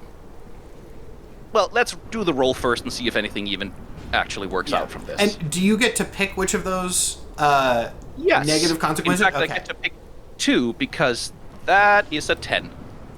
Okay. No, that's that's the wrong label. That's a 12, actually. Okay. So as like Ringbear is absolutely laying into this guy, Umbra sort of realizing what has happened, like seeing Goo Girl launch herself off, like probably screaming for TBD, and this guy laughing, he's like basically gonna stalk over and be like, "You think this is funny, asshole?" And summoning as much power as he can get a hold of, he's gonna bring like tendrils up from like the shadow under Ringbear and Stormchaser, and he's gonna like grab onto the guy and try and like rip open his mouth, basically like give him a Joker scar. Ooh. Okay. I mean, yeah, if you got the crit, go for it. You describe.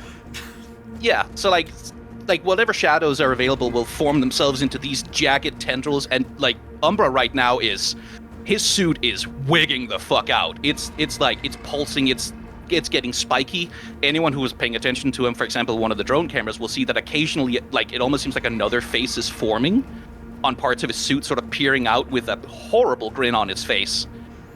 As these 2 tendrils reach up from below, like this guy's face, circle over on top into his mouth, and then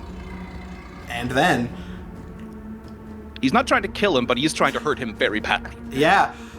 I mean, this works.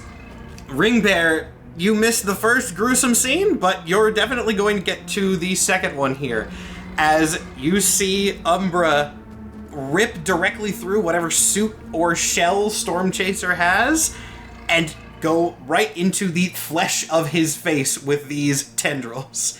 The laughs very quickly turn into a scream at that, and I mean, more and more drones are coming to watch this, by the way. But yeah, he screams and screams, and after a moment, the screams stop. He is not dead. You can still kind of see his chest moving up and down a little bit. But he goes unconscious, and the radar patterns on his suit dissipate like a storm burning itself out. Danny is going to point out a specific drone. Camera 3, tight on me. Camera comes in. Uncertain times. That's a term we use for the modern day, right? Let's call it what it is. It's a bunch of assholes who suddenly got power, misusing it, and hurting people. A lot of them you see on your TV. A lot of them might be behind it. So let me make it perfectly clear to anyone roving these streets and roving this world, trying to take it over. We may not be good, but we are damn well sure prepared to provide justice to the people who need it. The camera is silent. Of course, the only thing that you get in response is the little whir of its propellers. But in that silence, and the now dramatic silence, the absence of Stormchaser's laughter, there is, poetically, one final rumble of thunder from the storm above. as you feel the reactions of people on the other side of that camera echoing the sound of the skies. And I believe with that, let's take our break. Yay! Yeah, okay. Break time! Holy shit. Break time! I told you guys Stormchaser was a cool mid-boss. There we go! Yeah, And was. everyone's Emphasis on super was. fine. Everyone's super... Hey, he's not dead. He's just very, Fine, very he's not injured. dead. I didn't kill him, probably. We'll find out. You can get At stitches, some point, right? maybe. You don't need a cheek to live. Yeah. We will return Have a redesign. after the break. Thank you all for watching. We'll see you in a minute. Hey everybody, this is Matt with the commercial break for Power Play Episode 5. No crazy announcements today, but honestly, I'm sure people are going to be pretty happy about that because you probably want to get back to the episode, so let's go quick. Patreon! We have one of those. Patreon.com/the D&Dorks. You can subscribe to that and get early access to new episodes, plus bonus content and after shows for episodes. Merch! We have merch for Power Play. It is on the way currently. I know I've been saying that for weeks, but it doesn't make it any less true. I've seen most of it at this point, and it will be worth the wait, I promise. Really, the only quote-unquote new announcement today is just a general one for the state of D&Dorks as a whole. We are about halfway through Power Play now. This campaign will wrap up in late November, and that will be our content for the year. After that, we will come back in early 2025 with some new shows for you. And of course, we will end with the announcement of another fan art contest winner, this time for episode 2. This one is by Orsassin's Dojo, and I absolutely love the level of detail that's been put into it. Ignition Girl's arm there at the bottom, the silhouettes of the band in the background. There's even a blunt inside Goo Girl's stomach. Just a lot of stuff hidden in here, and I appreciate every last bit of it. And that's it. Nice and simple this week. As always, thank you so much for watching. Let's get back to the episode.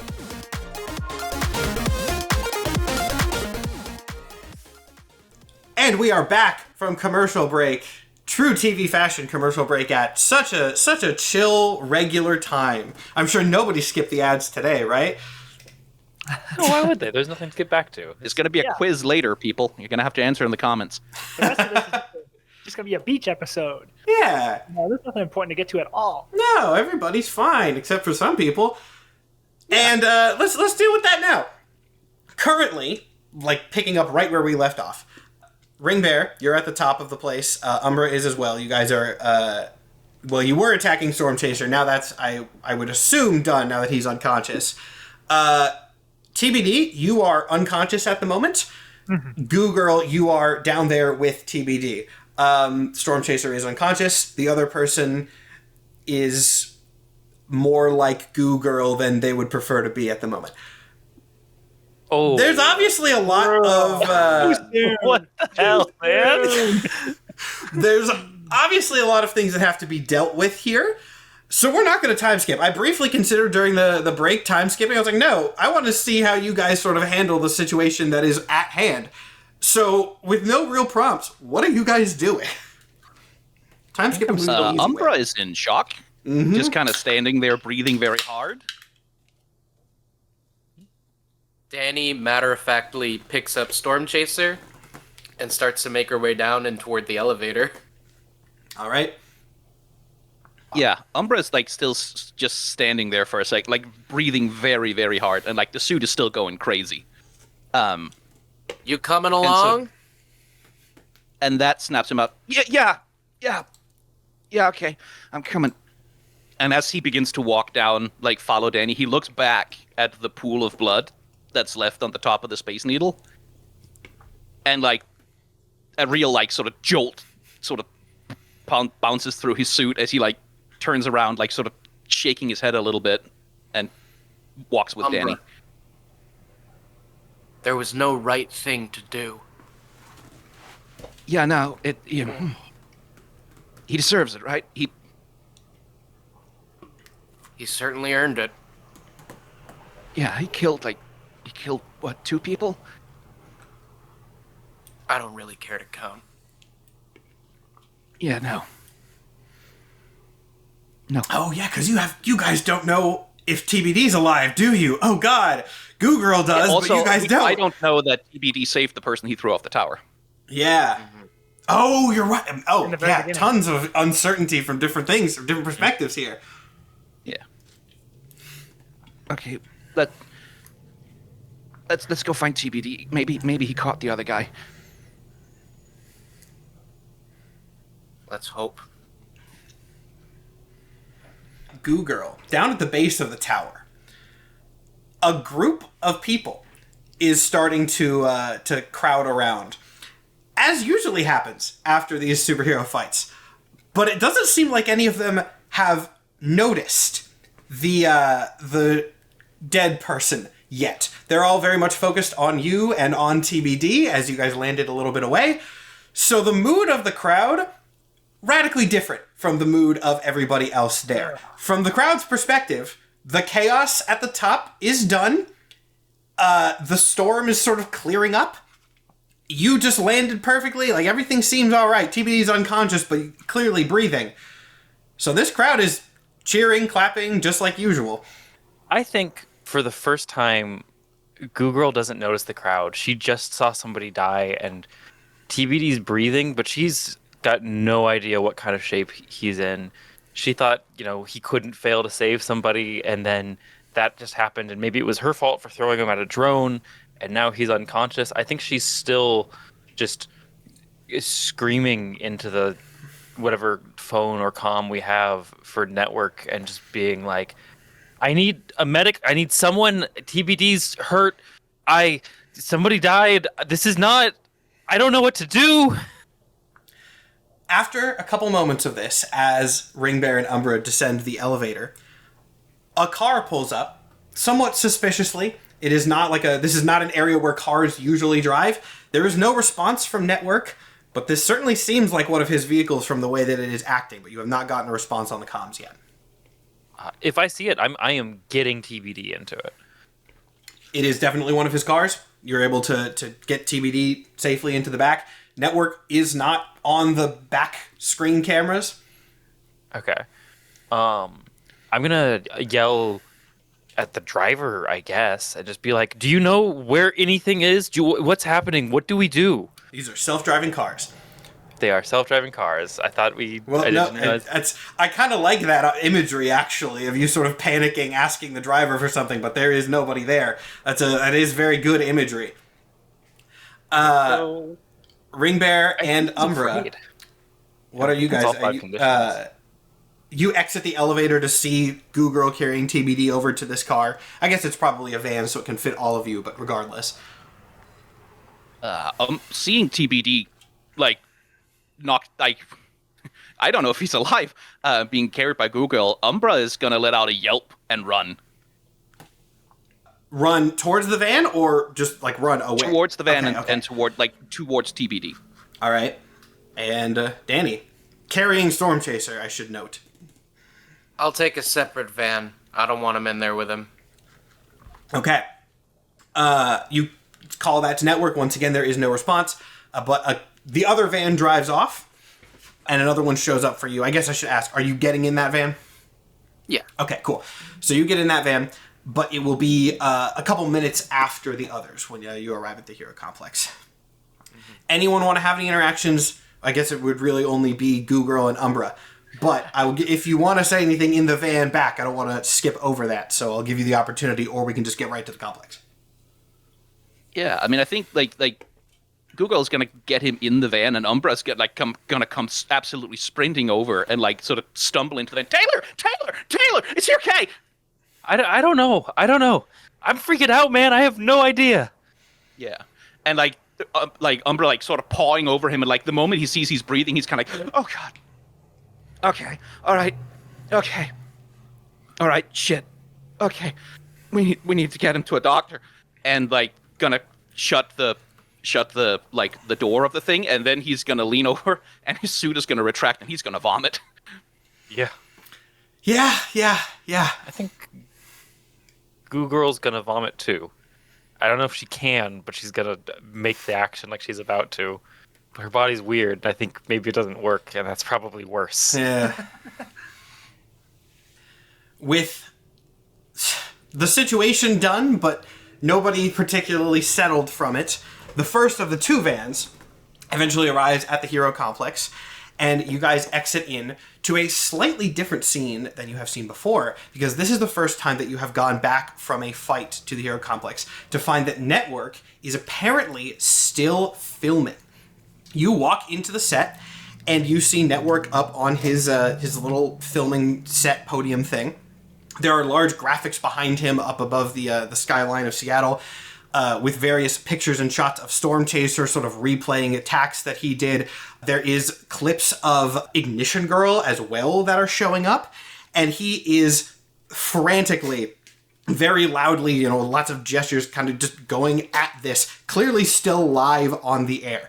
The energy is, I would say, scary, which is the first time that you've really seen it from this, but this is like crisis reporting as best as you can tell, as you walk a little bit into where you can actually sort of hear him over the mic. We are currently monitoring the situation. I have drones scanning every area around the Space Needle to find out if there are any villains around. We are also looking for the location of the villain known as Ignition Girl, who has not yet been captured. I am getting reports that our heroes have taken Stormchaser in, but we are not aware if his powers are going to have any sort of residual effects. Please stay tuned, everybody. We are monitoring this for your safety. Do not go anywhere. This continues uninterrupted as you guys walk in.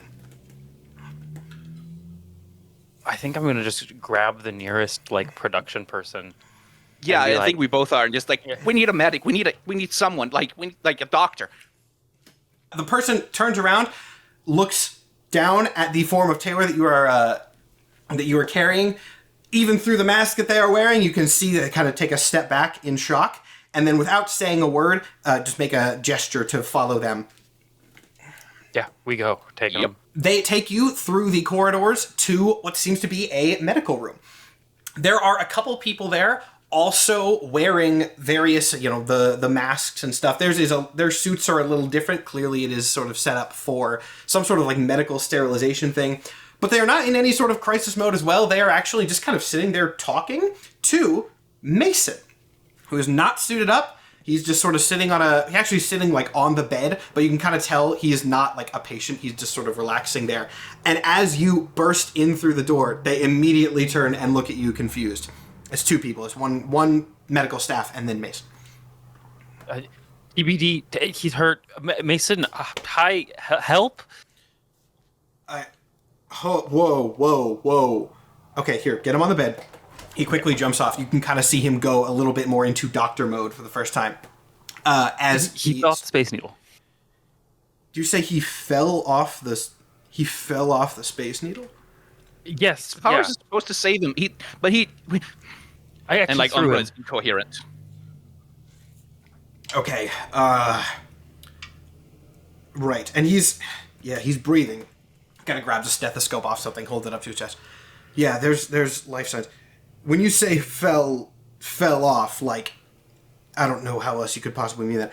I'm not seeing any sort of impact damage. So that's good. Shit, we're gonna have to check him for internal bleeding. You don't have any idea how his powers work, right? When somebody's in danger, he just gets powers. And if to save himself or save them or whatever. Well, it's a good thing everybody's probably okay then. Well,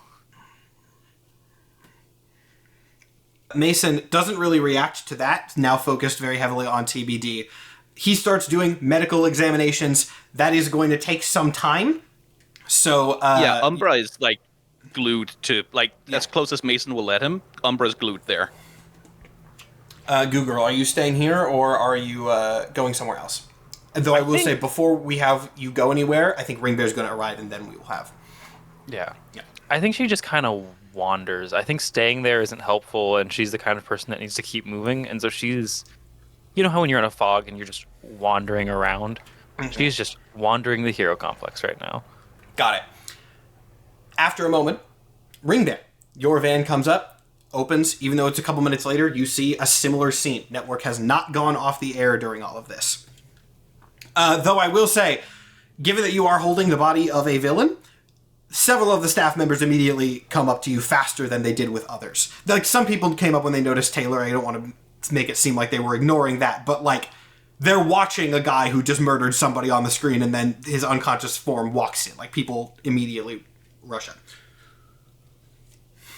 Danny looks to Network still filming and fights the urge to just immediately charge and confront him.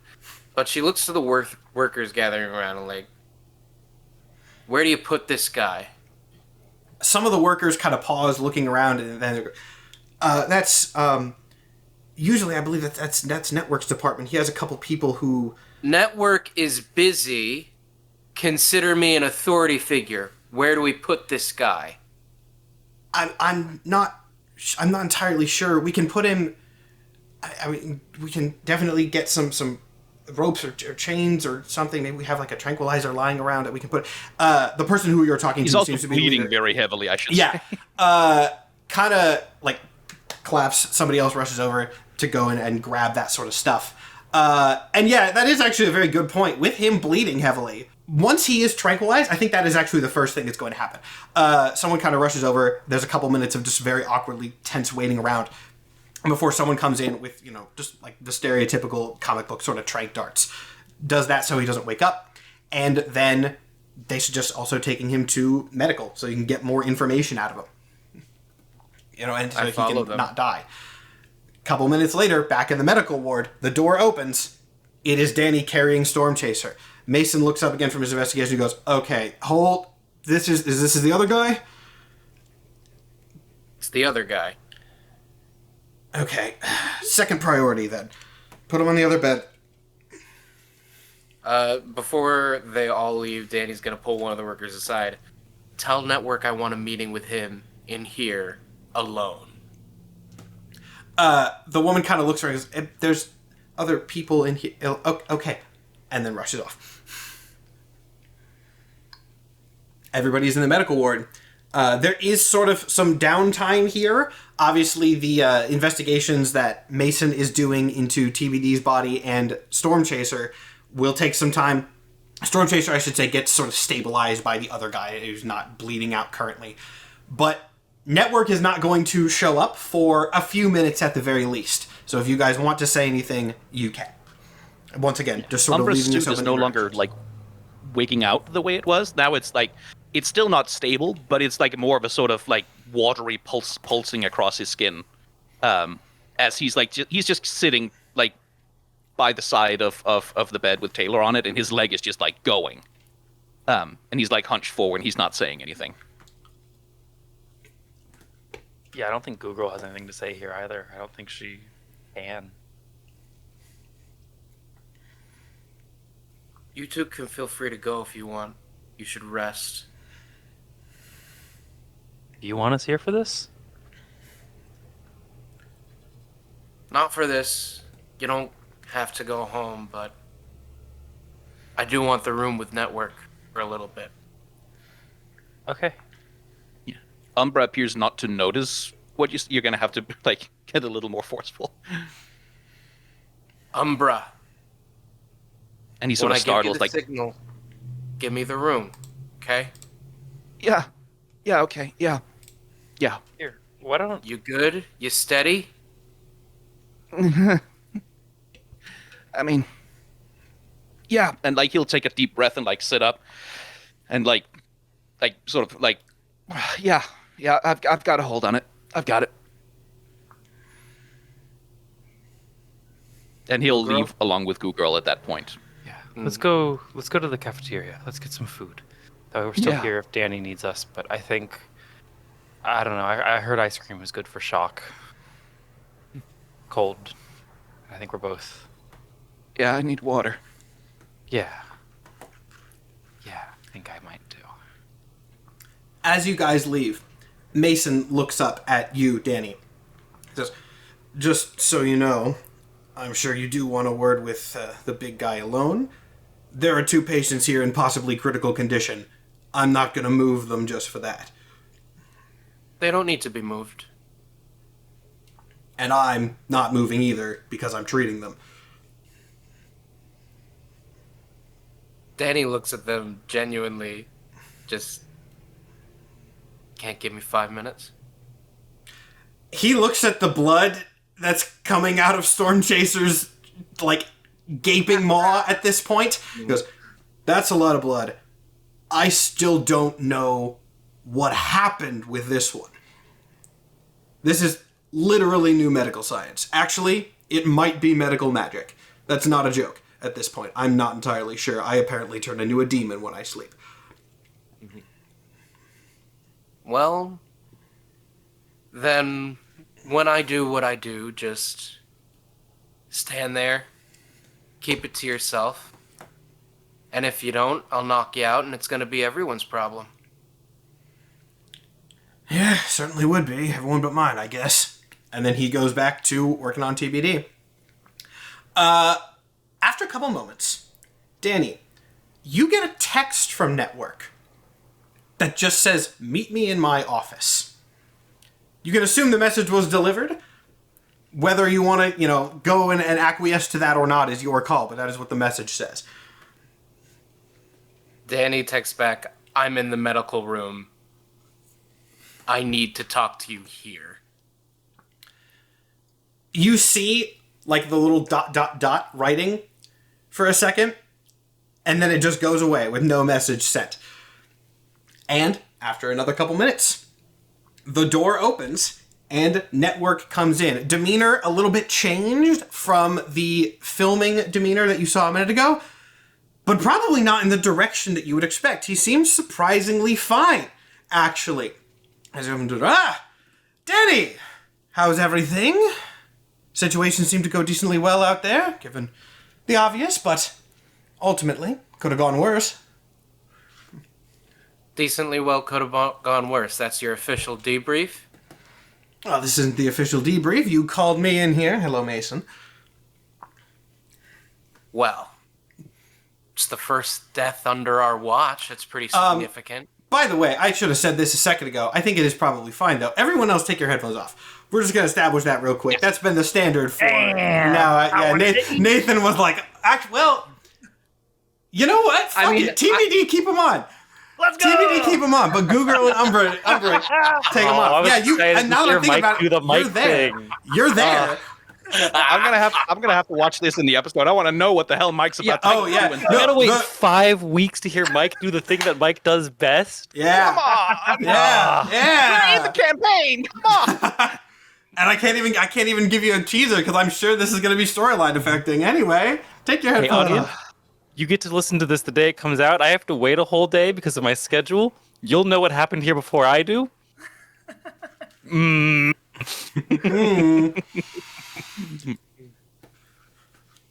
Talk to him, Mike. First official death under our watch. That's pretty significant. But do you consider it significant for the team or just for our viewership numbers? I don't know why it has to be mutually exclusive. Needs to be mutually exclusive because when you cross those two streams too much, reality starts not to matter and people start not to matter. Network, are you a person who cares about people? Daddy, let me just very quickly establish something. I believe I've made a mistake here. I have approached this situation with the attitude that I shouldn't have. Should be more considerate. I'm sure Mason is very capable here. Taylor's powers are quite formidable. He'll be fine. As for our villainous guest over here, we'll see what happens with him. But before I say anything else, let me express my condolences and say you did a good job out there. I'm quite impressed with the way you handled yourself. And to answer your question, I do care. From the bottom of my heart, I care about people. I swear to you. I'm sure you were impressed out there. I'm sure you liked what I did there at the end, right? Of course. Well, I think I laid it on decently thick as it was, but just to make sure you got that message, anyone in front of or behind the camera seen trying to bully their way into some fucked up supervillain power, I'm gonna get in the way. And I don't go down easily. At that, Network tilts his head slightly.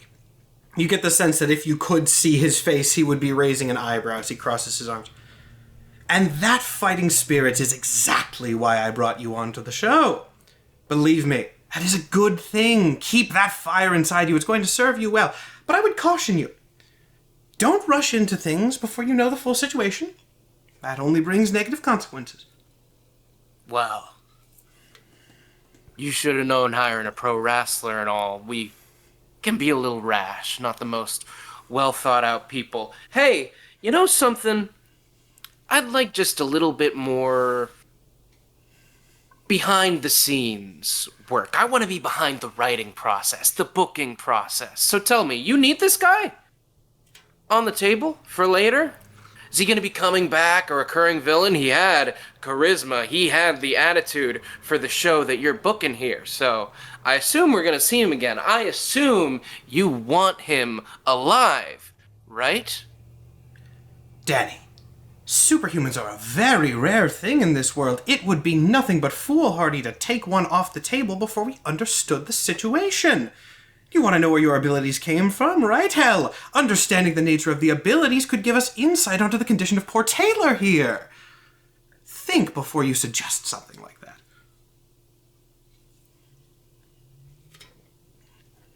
That's a good point. I'm not going to take him off the table. But he ain't going to be breathing. She reaches in a drawer, grabs the sharpest, knifiest thing in there, and puts it to Stormchaser's chest. Network doesn't move a muscle. Poker face must be easier behind that mask, huh? Oh, it really is. One of the best features. So I guess it just doesn't matter to your plan if he lives here or if he dies here. Just another pawn like the rest of us? Does it matter if he lives or dies? I'm not sure I want to reveal that information to you, Danny. I would just caution you again.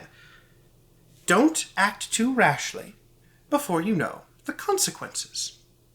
I'm here, in this room with you, by ourselves. Mason is here, of course, but we all know he's as much a danger to himself as he is to everyone else here. No offense, Mason. We're working to get you fixed, of course. But why do you think I'm here? With no protection, Danny? I just watched you do some truly horrendous things to that man, and yet I walked in here alone. What makes you think that you have more of an understanding of the situation than I do?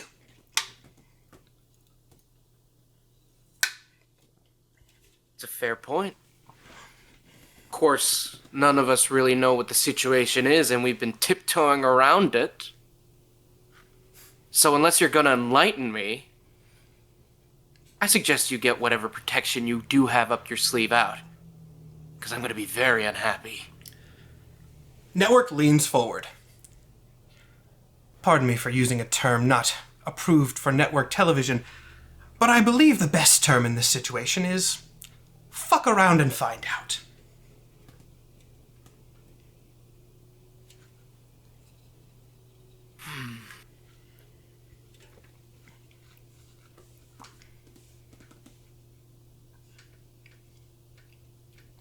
If that's your attitude, that's my attitude.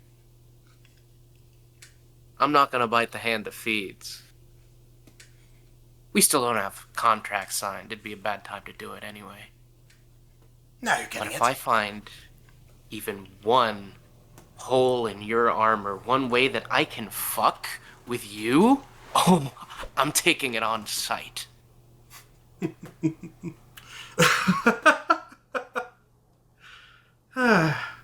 Forgive me. Just funny phrasing. You're lucky Umbra would think that he killed him if he ended up dead, or you'd have a body to dispose of. 2 if I was really lucky. I've got experience.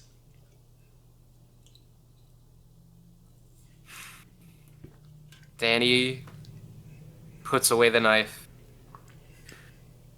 Kind of defeated, just 2 hands on the counter. Pretty clear this conversation's done. Kill him! Kill this guy! Blast his ass!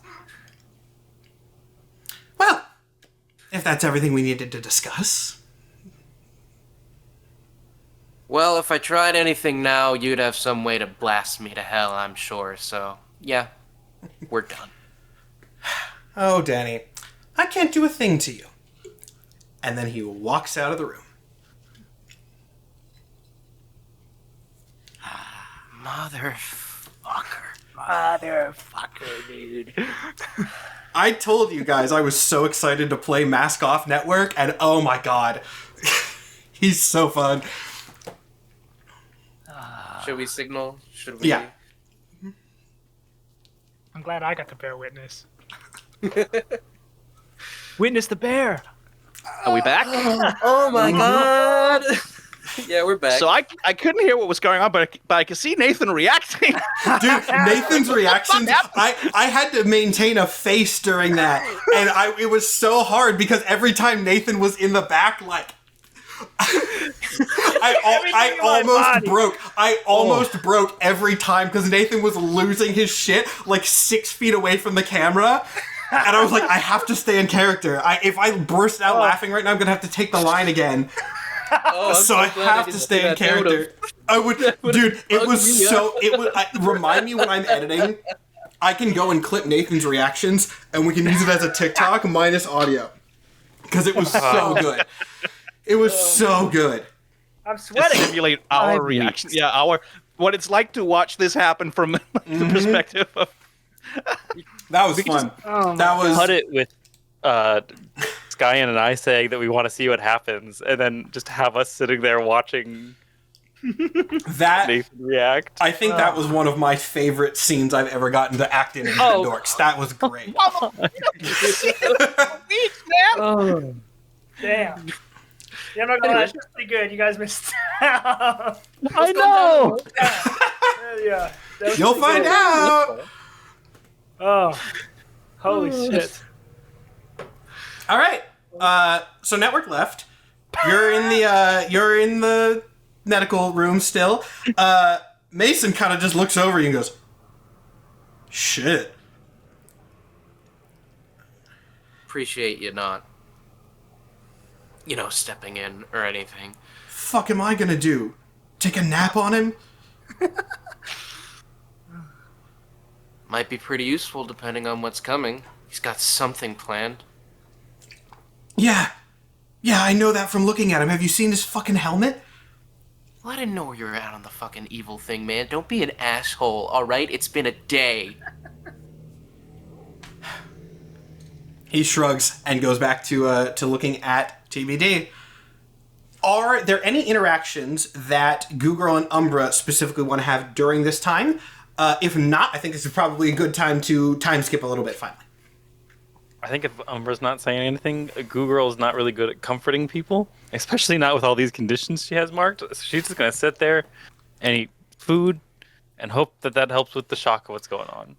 Yeah, food and ice cream in silence, I think, is what's going on with us. That's actually a good point, real quick. I think, actually, though, that Umbra at some point will, try and put a hand on her shoulder, sort of awkwardly. Just as, yeah, I'm pretty, I'm fucked up, too, kind of way. She's going to go, same. I didn't think it was going to be like this. I mean, I thought Taylor, he would always, I thought his powers would just... Yeah. I've kind of been throwing myself at stuff, too, because I didn't think I could die or get hurt. But I thought Taylor, more than me couldn't get hurt.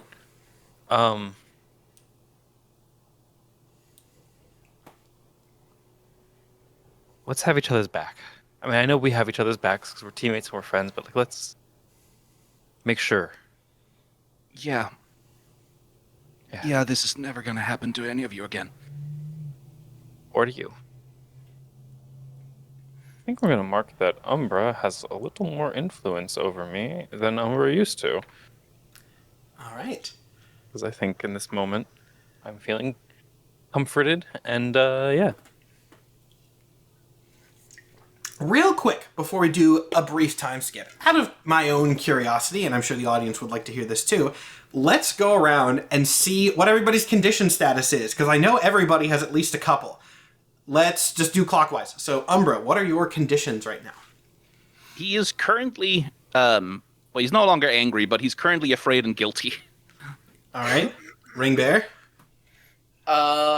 Afraid and angry are ticked, and I think after that last scene, I'm gonna mark hopeless, because we know things, but feel very powerless to do anything about them.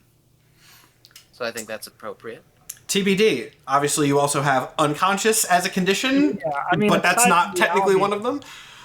All I am is guilty, but that's from before, but even more so now. Can't double it twice. And then angry after this encounter. I'm angry, but And Goo Girl. Angry, guilty, hopeless, and insecure. Ooh, you were Damn. real close to getting the full Yeah. suite there.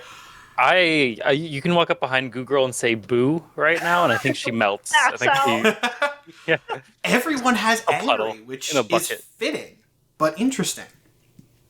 I mean, again, not surprising at all, but still. Now, we're going I to don't have time angry. skip. Like, Oh, you I don't think have I'm the angry? only one who's like afraid and guilty, Okay. rather. We're going to time skip a little Anger is bit. an option, though. It'll. We're going to time skip a little bit, just a couple of hours. Whether everybody but Taylor left the hero complex during this time or was waiting to see what exactly was going to happen with TBD, that is up to you. But we're going to start Oh yeah, Umbra isn't with going Taylor. anywhere. Yeah, I figured most people would stay, but I wanted to throw that out. Taylor, you Hello. just wake up. From your perspective, it is just like you hit the ground and then bam, you're up. You jolt awake. Mason is still sitting in the other side of the room. He's like reading a book or something, not sleeping. He can't do that. But he jolts. Oh, Jesus fucking Christ.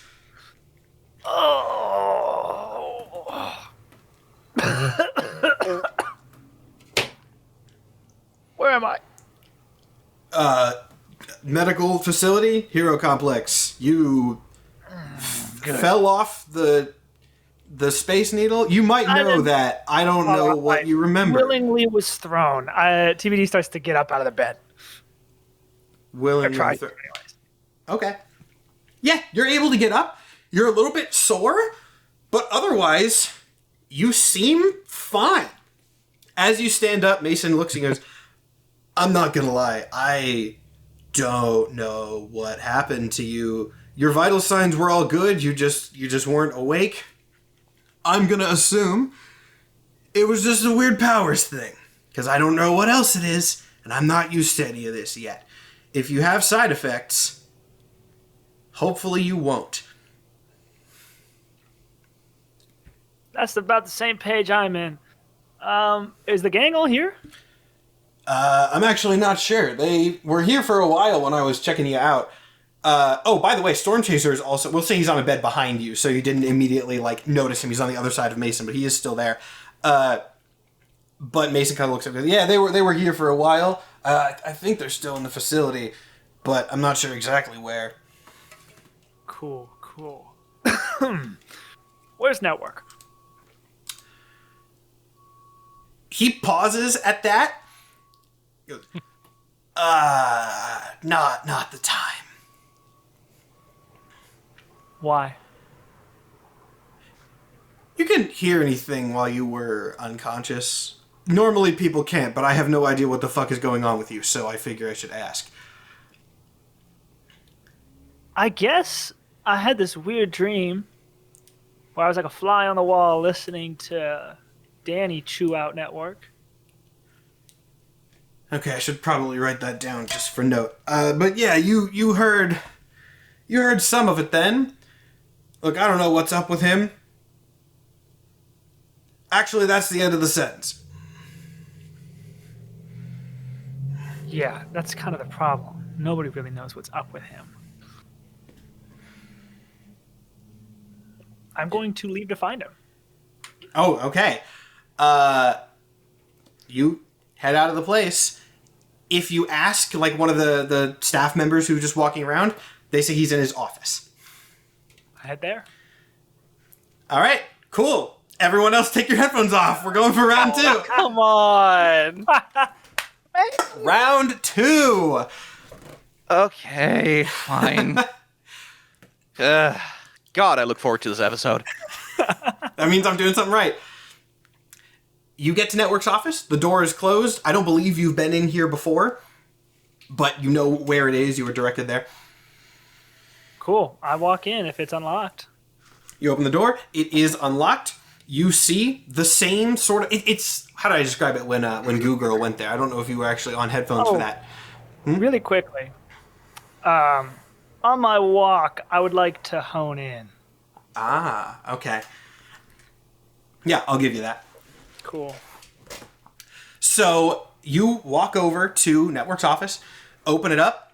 It is very similar to his filming setup, actually. There's a large sort of screen behind him that resembles the one on his podium. The walls are lined with, shelves, and there's various books and things on them. It is a normal office. He's there at his desk, but it is clear that he likes his filming setup and has modeled his office after this as well. At hearing the door open, his head snaps up from whatever he was working on, and seeing that it's you, he immediately stands up and rushes over to you and goes, "Oh, Taylor, you're awake! Thank goodness, how are you doing?" Great! I punch him in the face. Okay. Give me a directly engage a threat. He is wearing a metal helmet, but go for it. It's just the kind of mood I'm in. Yeah? Yeah, no, I like it. That hesitation on my end was more, how does this happen? Not, is this a good idea? And thanks to Network's influence on me, I'm a little more dangerous. Mm-hmm. So I no longer have a minus to this. Fuck. That's a 4.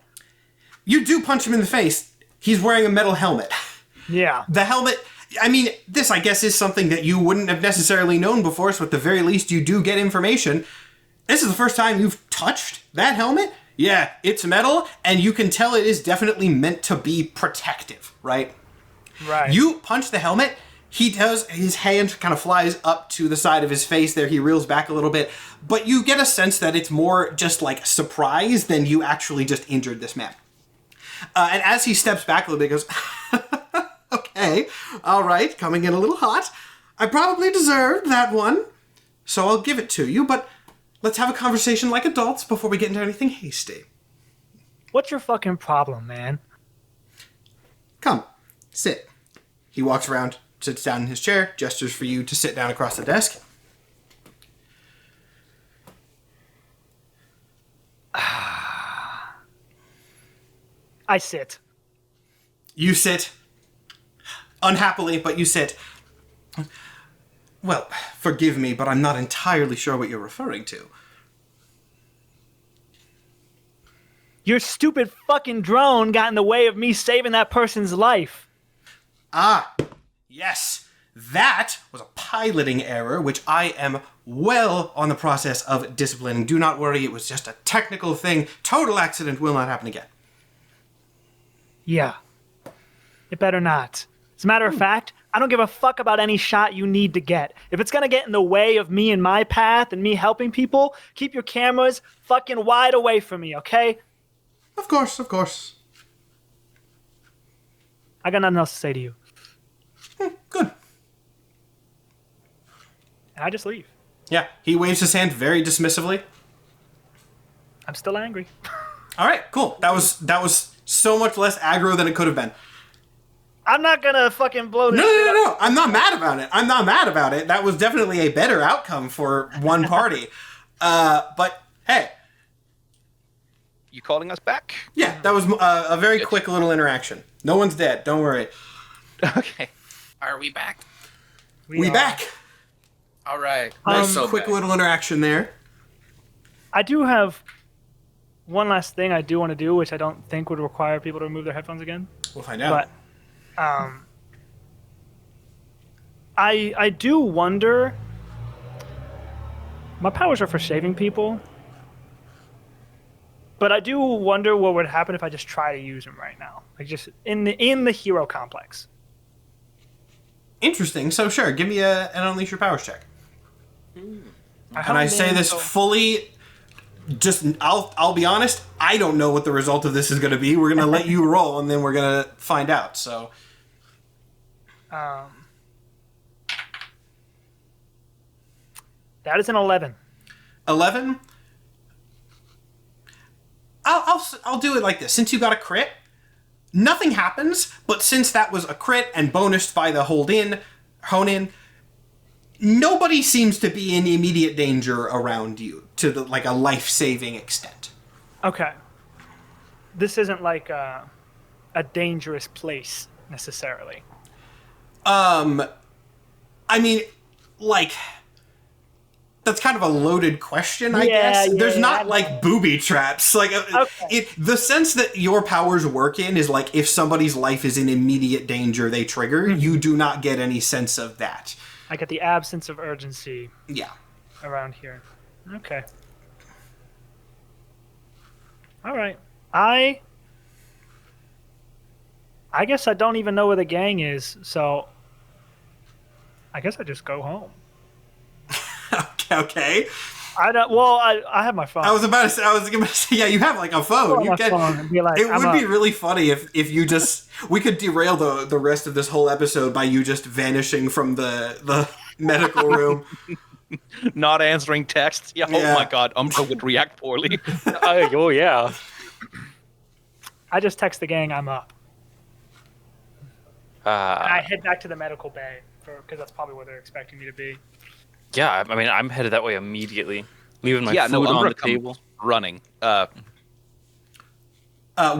you guys all meet up in the medical bay. You are the only ones in here at this point, I guess I should note. Mason and Stormchaser are both gone, but Taylor is up. Yeah, like, unless Taylor stops him, Umbra's just gonna, like almost tackle hug him. Yeah. Google too. Are you alright? You're not, you're not... Is anything broken? No. Can't die, dude. Theory proven, I think. Maybe. I wouldn't test the limits. But you're okay. Yeah, I mean... Do I even have any bruising? No. Matt? You're fine. Yeah, not even a bruise. Or a broken bone or a scratch. It's kind of crazy. Okay. So you just got KO'd. Like it's just. Yeah, I guess. I went and punched Network in the face, but it kind of just hurt my hand more than it hurt him. So you punched Network? Umbra breaks out in a laugh that sounds like not humorous or mirthful, but just kind of like. Really? Shit, dude. I mean, that shit. I don't know if any of you guys saw it, but the only reason that I didn't get to save that person is because I ran into one of Network's fucking drones. You're kidding me. Flew right in front of me. On purpose? Like, was...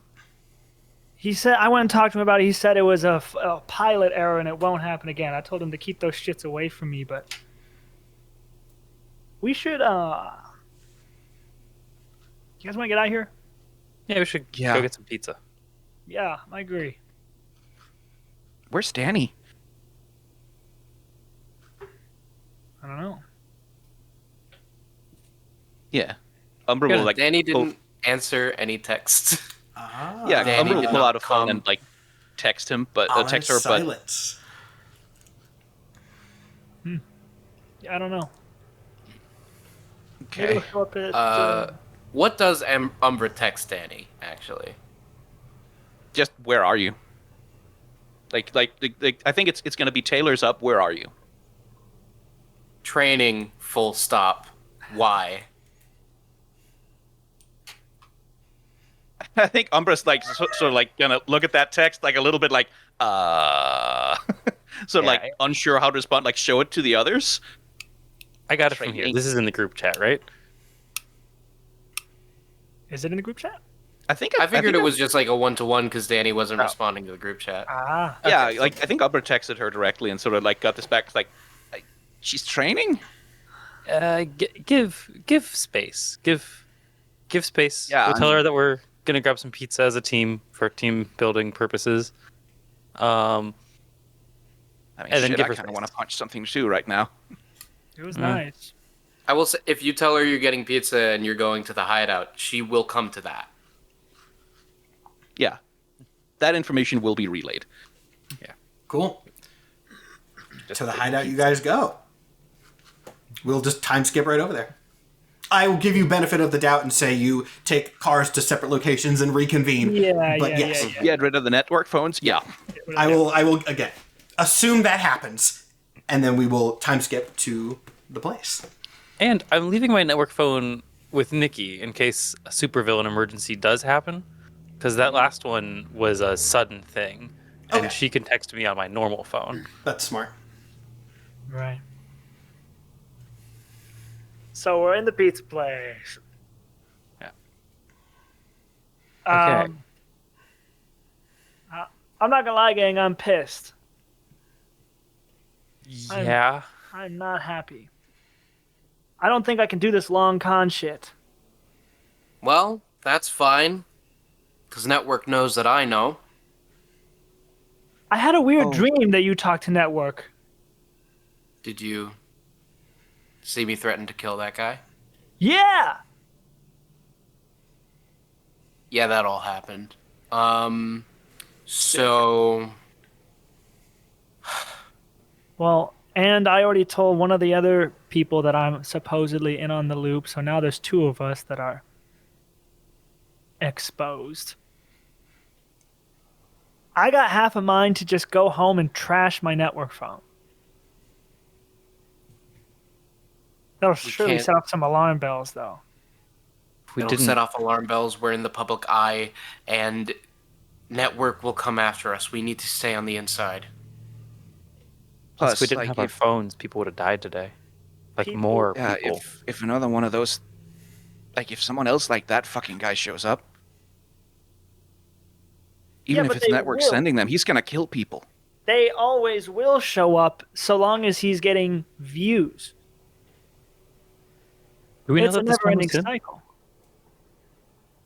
Yeah, did Network say he sent Stormchaser? Me. We know that he sent Stormchaser, because why wouldn't he have? Why wouldn't he have a stock of superpowered individuals that he just keeps sending out to wreak havoc, to get views for whatever the fuck he's planning? Why are we acting like this is something we didn't see coming? Of course, if we thought it was evil, he was going to start killing people. Of course, if we got out and started doing this, people would start to die. So why did we start fucking crumbling the moment we got a casualty? Why were you shaking like a purse dog while we could have been saving more people, while we could have been more proactive? Maybe if we'd all confronted him, maybe if we'd all been in the state to do so, we could have gotten something done, but as it stands, we're sitting fucking ducks in the hand of some thing that we don't even know what it is. Dude, you were the one who sent me out of the room. Well, you couldn't have been in the room, could you? I did what was right in that situation.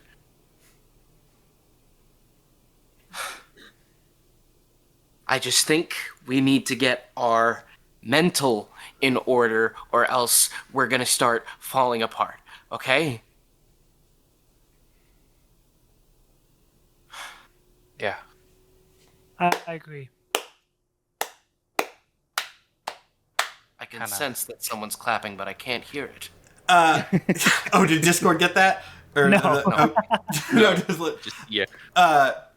you hear clapping coming from the stairs, and while it might be ominous for a moment, you turn to see Sammy, who seems to have walked down the stairs to get some sort of ingredient. He goes, "Oh, I'm sorry, I didn't mean to eavesdrop on your superhero business, but that was a good speech." Thanks, Sammy. Look, I might not be experienced in this kind of thing, but what I do know is that if somebody's jerking you around, you gotta confront them about it and deal with it, because the more they do it, the worse it's gonna get. That's what I'm saying. So we, as a team, we get our heads on straight, we make sure we're prepared, and we go confront Network. Is that what we're doing? I don't want to wait for another bad guy to show up. Frankly, nobody should have died today, but they did.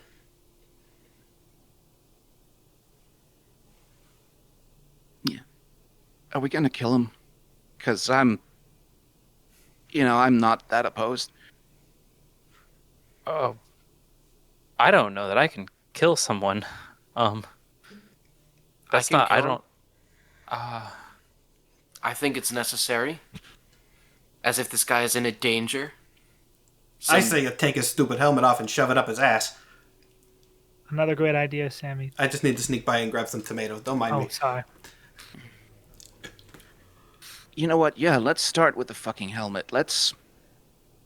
He probably knows who we are. How about we turn that shit around on him? You know what the inside of a helmet is, right? Dark. Really dark. That's an interesting idea that I genuinely hadn't even considered as a DM. But it's neat. So Network might want to Cool. install some floodlights in that thing. no. I'm not going to DM my way out of this. That's a cool idea. So we have a plan. Well, start of one. Yeah. Just gotta get in a room with him without, 15 of his fucking freaks.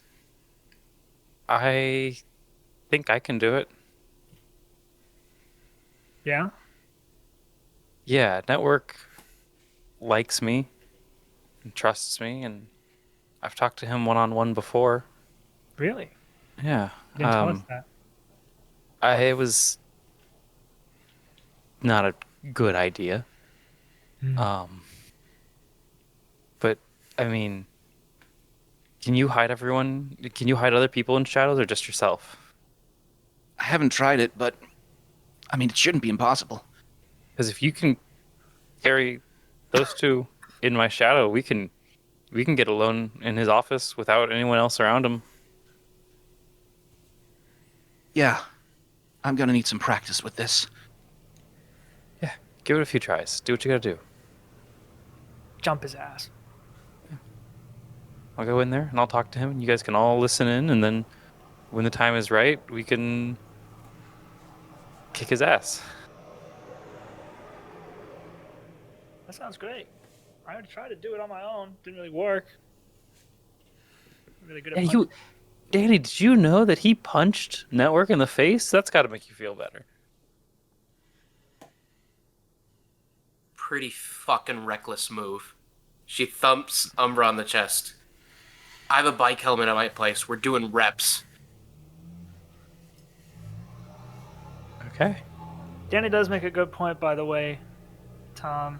If I wasn't up there, you would have clobbered Danny when you were going after the fucking guy. You gotta focus. Yeah. Yeah, I was just so angry. Because he killed... he threw the person off the tower. Yeah. I caught that one. You caught him? Yeah. Oh, thank fuck. Just the one casualty. But You know, Doesn't that feel- situation... Sorry, go ahead. I was going to say, it doesn't feel good, but we did save 9 out of 10. I'm not saying that we did right, but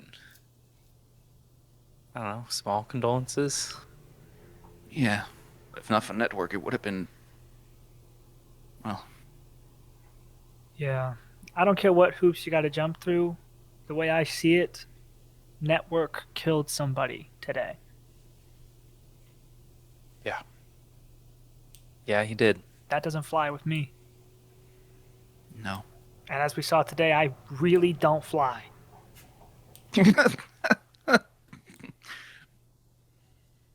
Hey, you made a friend, right, Danny? In one of Network's people? Oh, yeah, Ron something. Ronnie. Yeah, Ronnie. Drawny. Ronnie, we called. Drone Ronnie. Yeah. Yeah. But yeah, aren't they like a drone tech or a pilot or something? They are. We should talk to them.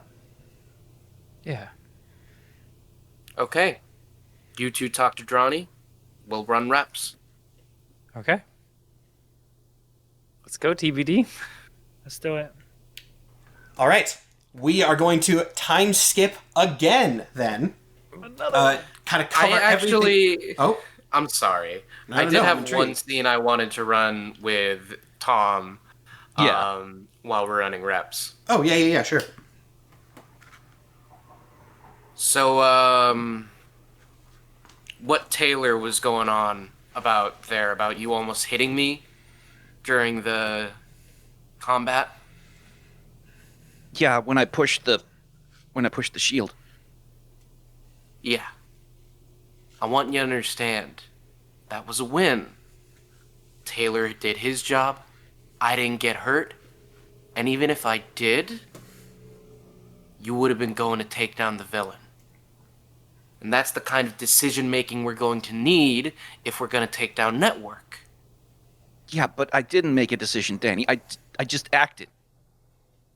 You acted. And it's a lot better than not acting, than doing nothing. If we... And I get getting your mental right, and I get feeling better, but if we're going to get through this, we need anger. We need fear. We need those to drive us to the places that we wouldn't go if we were comfortable. This is life or death situation. So if it feels bad, if it feels like we get a little too close to the edge, keep going. Because if we don't get it done now, what's gonna happen next? We're fucking heroes. So if we act out of anger or fear or whatever, we're still gonna save the day. Yeah, but who's gonna say... And then, cuts off. Doesn't finish the sentence. Right, yeah. Alright, I need to practice fucking... If you're gonna ride in the shadow with me, you need to feel what it's like first, too. Alright. So, gonna grab her hand and, attempt to pull her into a shadow. Give me an Unleash Your Powers check. Absolutely. That is a 7. I think that's actually perfect. That is right on the success threshold. So yeah, you've tried to do this a couple times before. As you've been doing your reps, it hasn't been super successful, but this time it worked. Yeah, and so what Danny is going to experience is, you know how when you close your eyes and you kind of rub your eyes real hard, you get darkness with those weird patterns? That's what everything looks like inside the Shadow Realm. And, you can see out into the room, but everything is covered in these things. That's how you... Kind of like Daredevil vision, almost. Is what the rest of the world looks like. And Tom, inside of the shadow there, is in his shadow suit, but it's lit up like a beacon with these patterns. He's standing out very brightly in this environment. Whoa. This is how you see stuff. Well, yeah, see, hear, feel, just focus on one thing in the environment. If you look around too much, you're going to get dizzy. Yeah, Danny's already, looking like she's on roller skates here. Yeah, and when Danny closes her eyes, she's, that doesn't change anything. She still sees the same thing. I don't like that.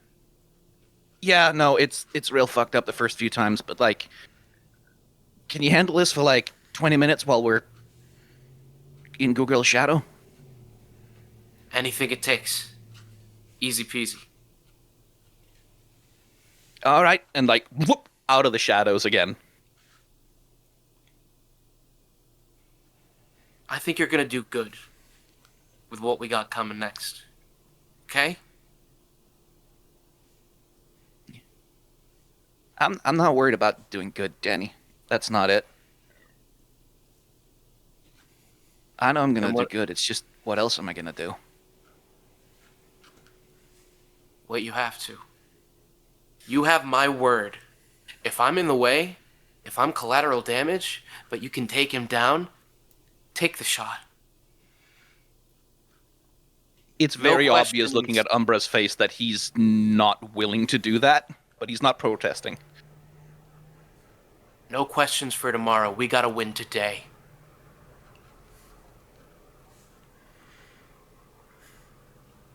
And with that was a good scene. To Goo Girl and TBD, I know you guys were going to talk to Drawny. Is there any... We can do that scene specifically if you want to, or for the sake of time, if you just have specific questions, I can try to give you the information for that. I will leave that on you, sort of depending on what your goal is with that and what you want to know. I mean, Oh yeah, go for it. I wanted to grill about what the fuck happened with the drones today, because that supremely fucked my shit. Mm-hmm. And so we can roleplay that if you want. I'm trying to think. I don't think that's necessarily something that would be like an in-depth enough answer to. Right. They're just gonna it was a blah blah blah. You know. What she's gonna say is she's going to say with sort of like genuine concern in her voice, say that the pilot, not necessarily her, but the drone pilot's talk. Mm-hmm. The drone was operating normally, and suddenly the controls sort of spasmed and it went off course. I see. Mm-hmm. Which could really be taken either way, but the information that you get is it did seem, at least to her, like something went wrong. That feels pretty conclusive. Well, and if that is all you wanted to know. That's really all I wanted to do, unless Jess says something. No, I think that's the only thing. I mean, as much as I want to like turn this person against her boss and start an uprising, Right, that's not Goo Girl shit. That's not how this character plays. In that case, we're gonna time skip to the confrontation. Since Goo Girl is the one who is sort of going in and initiating this, I believe that is the plan. We'll just start it with Goo Girl. Okay. So I like to think that I called a car just for me to try to hide the fact that I'm taking the rest of the gang here. And Also, we know the location of this place now, right? That's actually an interesting point. I'll clarify that. You know the geographical location of it. You also know through Tom's investigation that it is underground. So you know the geographical location. You have not looked into how to actually access it yet, because it's not like there's a sign, right? But you know where it is, like coordinates wise, but you don't know how to actually get there from that. How these people get to and from work and shit. Yeah. And then Matthew, can I ask you something really weird? By all means. If I send something in a spoiler tag into the Power Play chat that we have that Goo Girl is doing and that you don't know Goo Girl is doing, will you not click on that until I revealed it? Yeah, sure. Yeah. That's some bullshit, but yeah, sure. Because I want to do an action. Yeah, now you are the one who doesn't get to now know. I have to click a billion. Hear all these mouse clicks and all these keyboard clicks. Oh, there it is. I think there's something to be said for the very straightforward approach to subterfuge. Really, It's just one action that she's taking, that Goo Girl is On taking. your back, would you mind? Mm-hmm. And so yeah, I think let's she say gets there. hypothetically, you had the information. And I think on the How way would you feel? also. Hypothetically. No, I think on the way she also texts Network and says, "Hey, we need to talk urgently. Can I meet you in your office?" That little black bar is taunting me. Oh yeah. But yes, Network says yes. All right. So she gets there. She just beelines for Network's office. Doesn't wait for anyone else. Is Network waiting for her, or is she waiting for Network now? He's in there. Okay. Best you can tell, he spends a lot of his time there if he's not filming. So yeah, he's waiting. Just so I'm clear on the situation for any descriptions, like everyone else, where are you located? Be that in geographical space or in weird shadow space. Like, what is the exact plan here? We are all hitchhiking with So Goo Girl you are Shadow. in Goo Girl Shadow. Okay. And I think actually I'm gonna make an Unleash Your Powers roll to see if I can keep the shape of Goo Girl Shadow like still, Okay. or if I will- there's some weirdness Go going for on it. with it. I Given wasn't that even gonna like I make you have do it, two but if you people wanna- with me in there. If you want to Yeah, make you because do it yourself, powers yeah. are unstable, right? That's true. Yeah, that's a 7. If you're all right, bare success, but a success. If you're gonna taunt me with this, I'll happily take any edge that I can get. And I think Goo Girl has told everyone to wait for her signal, which is the word signal. Incredible. You knock on the door, or just go in, whatever. do the thing where you knock and don't wait for an answer to enter. Yeah. One of those. And Network. Actually, he doesn't even look up from his desk when you walk in. He's already looking at the door. Okay. And she's like, "Hey, boss, we got a problem." Oh, what's up? Do tell. Well, the rest of the team, we talked. They don't trust you. I think you said to let you know if they're making plans. Yeah. They're making plans against you. Because they think I know you had said that some of the supervillains we were fighting you had set up for ratings, or I mean you didn't say it, and she kind of does like the knowing, like, let's be honest. They're pretty sure you sent Stormchaser and he killed someone, and that's not sitting well. And whatever you need, boss, I got your back, but I need to know. Because if they find evidence, then that means we're gonna have to fight them, because otherwise they're coming for you. So tell it to me straight. Did you? He puts a hand on his heart, kind of leans backwards, goes, "First off, let me just say thank you for bringing this to my attention, though I will say, if you're going to go to all this trouble to bring me bad news, you could have at least brought a pizza along." Yeah. Yeah, that's... I'm not good at subterfuge. Sit. So, that there's a place where we've been meeting, and I thought that'd be cool. But, yeah. Hey. Yeah. Yeah. So is that What do we all do you now? wanted to say? You wanted to let me know out of the kindness of your heart and loyalty to your boss that the team was plotting against me, plotting to take me down? Kinda, but also, I want to know where we stand. I think you know where we stand, Rebecca. You're changing it in real time. Yeah, I guess I am. Why? What's the point of all this? Point of all this is exactly what I said, really. We get to air the show, people get to see these wonderful stories of heroes, I make money, it's a win-win-win. At least for most. People get hurt, and it's your responsibility, and you're okay with that just because you're making money. Well, it's not just about the money, I suppose. There is a little bit of power to it. It feels good, you understand that. The show is called Power Play, after all. I do love my little hints. It does feel good, actually. I will admit that. And you've got supervillains under your command. That feels good, probably, right? A leading question. Interesting. I really want this not to be real. I really wish I could trust you. I want so badly for this to be a big misunderstanding. Network. You could walk away. Could leave. Trust me, it would be better for everyone involved. I don't want to have to play my higher cards, Rebecca. But trust me, my hand is full. Just tell me. Just truth and honesty, because there's nothing I can do to you. Tell you what? Tell you things you already know? Was Stormchaser you? Did you do that? You can put the phone down, Rebecca.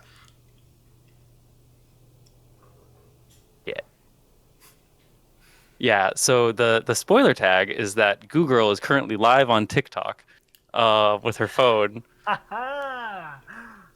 Yeah. And I think we got played pretty hard.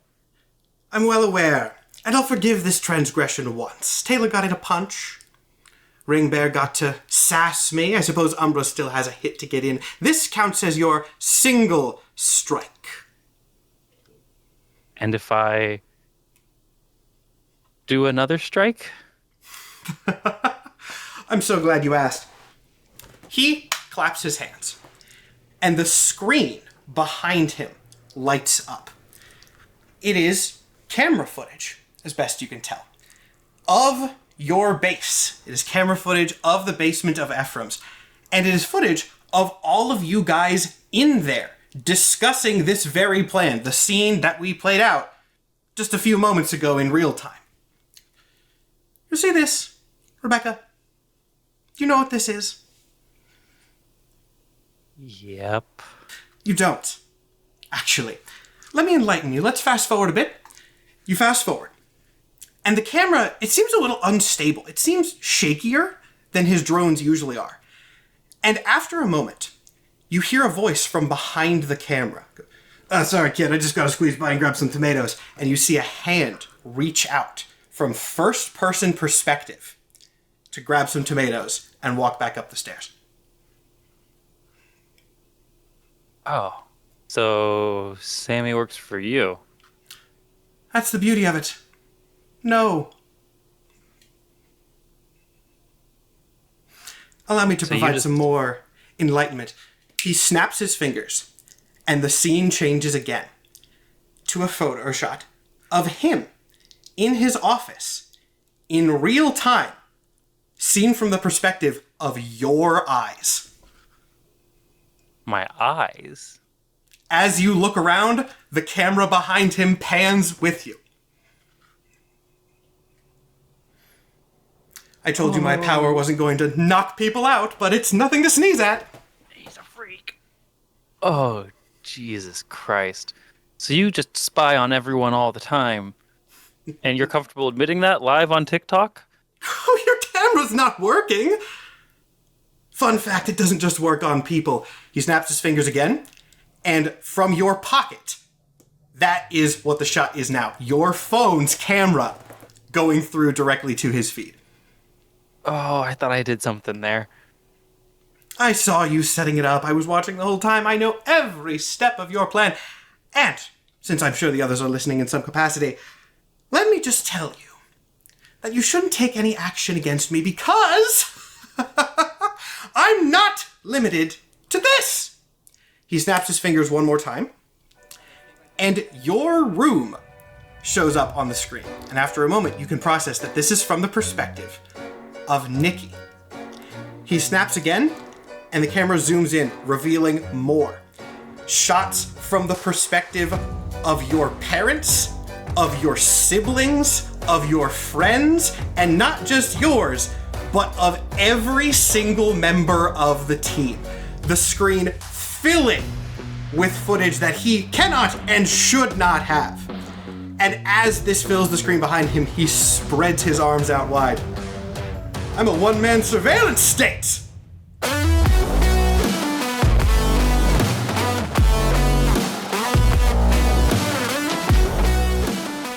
Signal?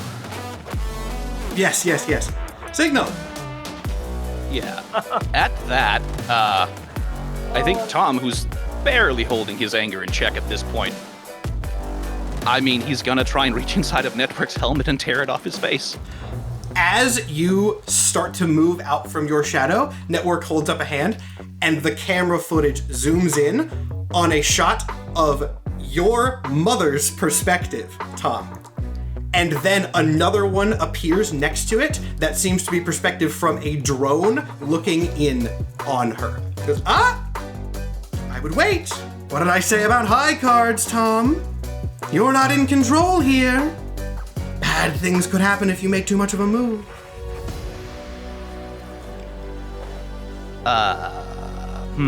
I'm gonna roll a d20 and see something. Okay. If it's over 10, Oh no. okay, it's not, it's a 4. Tom keeps himself in check, but it's barely at this point. Yeah. Like, his shadow form is like, it is angry, like it's almost barking at Network. Everyone is out in the room at this point, right? Yeah. There they we can go. hold out with me. Now all together, secrets bared. Do you feel good about this? Does this make you feel better about your situation? Significantly worse. And you did that, didn't you? I've been working at this for longer than you've had your abilities. I thought this was weak at first, but then I thought about it for a moment. People across the world are gaining power, and I can't match that myself. So I found a different type of power. I've got all the information that I need at my fingertips, all your dirty little secrets, all the secrets of every single person you know. You think this only works live? No. Oh, the footage I have would shock you.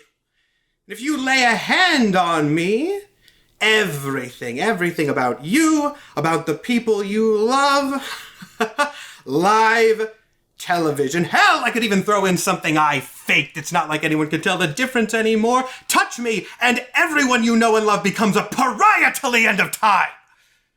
Do we understand each other? Go ahead and mark afraid.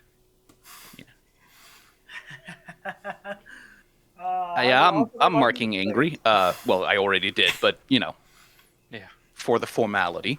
And I do think if no one else takes any action, Umbra has a question for him, certainly. Go for it.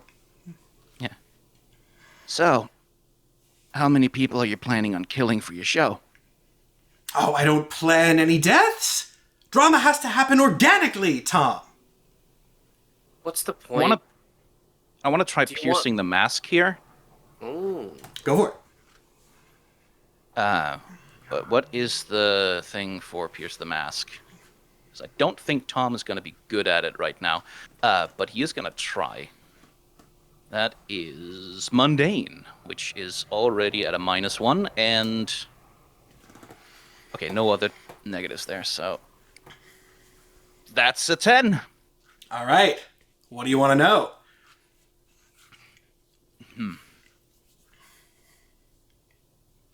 I think the question I have is, first, how could I gain influence over Network? Like, the situation being what it is. Like, is there any way to take back any semblance of, like, control or get any edge over this man? The situation being what it is right now, you just gained a lot of new information that you did not have before. You have no reason to believe his threats are empty. You probably could, in this moment, kill him. But very bad things would happen if you did, right? There is influence in some ways, but not without consequence. Yeah, because, like, Tom would probably be willing to take that for himself, but doing it to all of the other guys' families? Oof. Yeah, that one is not. So I think on a strong hit I can ask 3, right? 10 is a strong hit, I right? believe 3, yes. I'll double check that, Yeah. but yes. I guess the next question is, what does Network want us to do? Like, what do you want me to do? What is the thing that he's threatening us?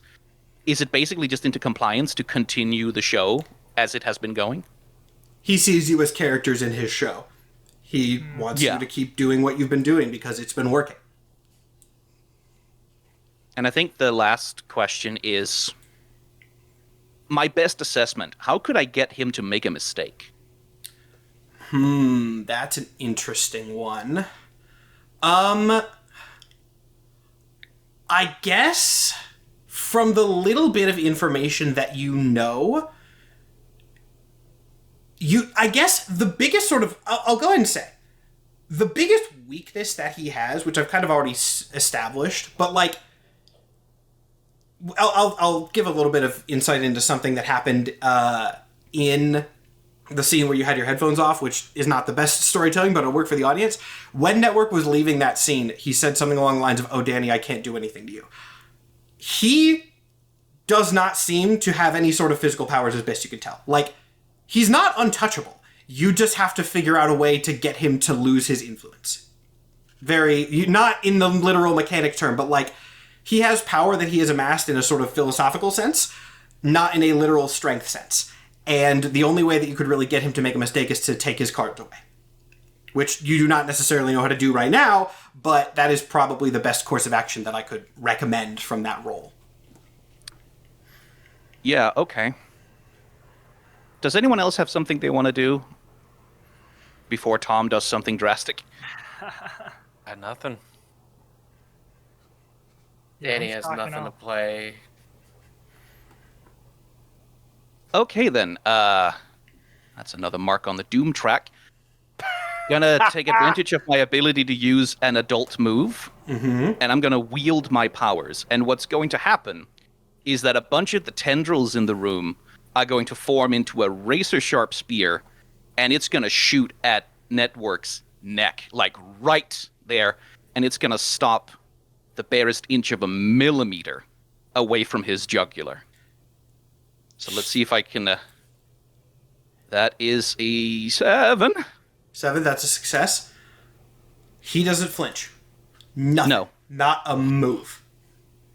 And then Tom says, at some point you're going to push me far enough that I don't stop it.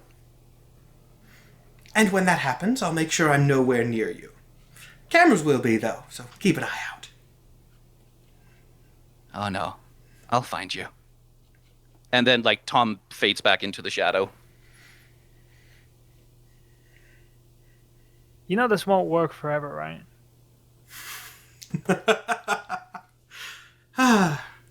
What a bold thing to say when you have no goddamn idea. You surely have to realize that holding a gun to all of our families' heads is the same as holding a gun to your own. The minute you utilize that threat, then we have nothing to lose. Mutually assured destruction. He leans forward. I'll let you in on something, Taylor. Consider it an apology for getting you knocked out earlier. This isn't new to me.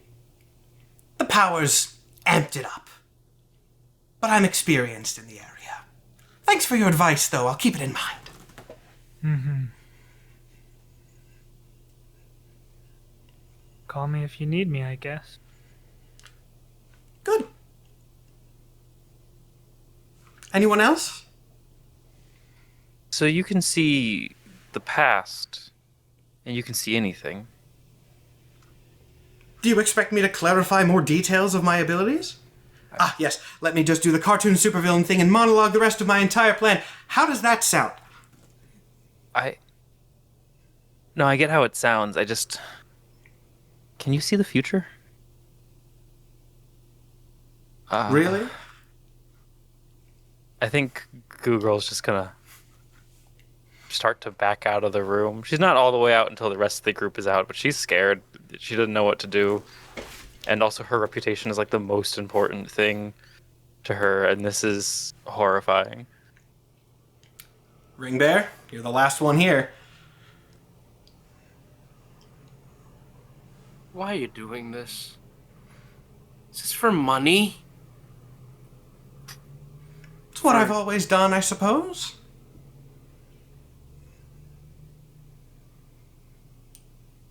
So not for some power, not even to expand your one-man surveillance state? This is just work? It's not work if you love what you do.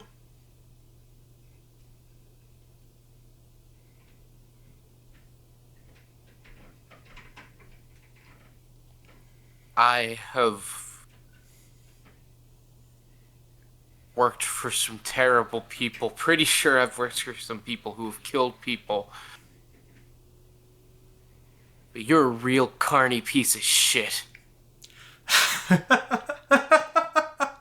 Oh, so glad to hear we're on the same page. Now get the fuck out of my office!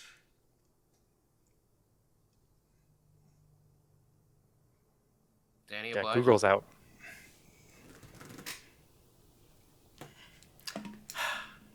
And with that, Network's power is revealed. A pretty damn good one, if I say so myself. How y'all feeling? Like, Oh, I talked great! a lot I'm of happy. shit. I'm cheerful. I am rejuvenated. I am moisturized and in my lane. Yep. I'm gonna go look at some really just ugly art and maybe some like disgusting, like, I don't know, trash or something for several hours on end.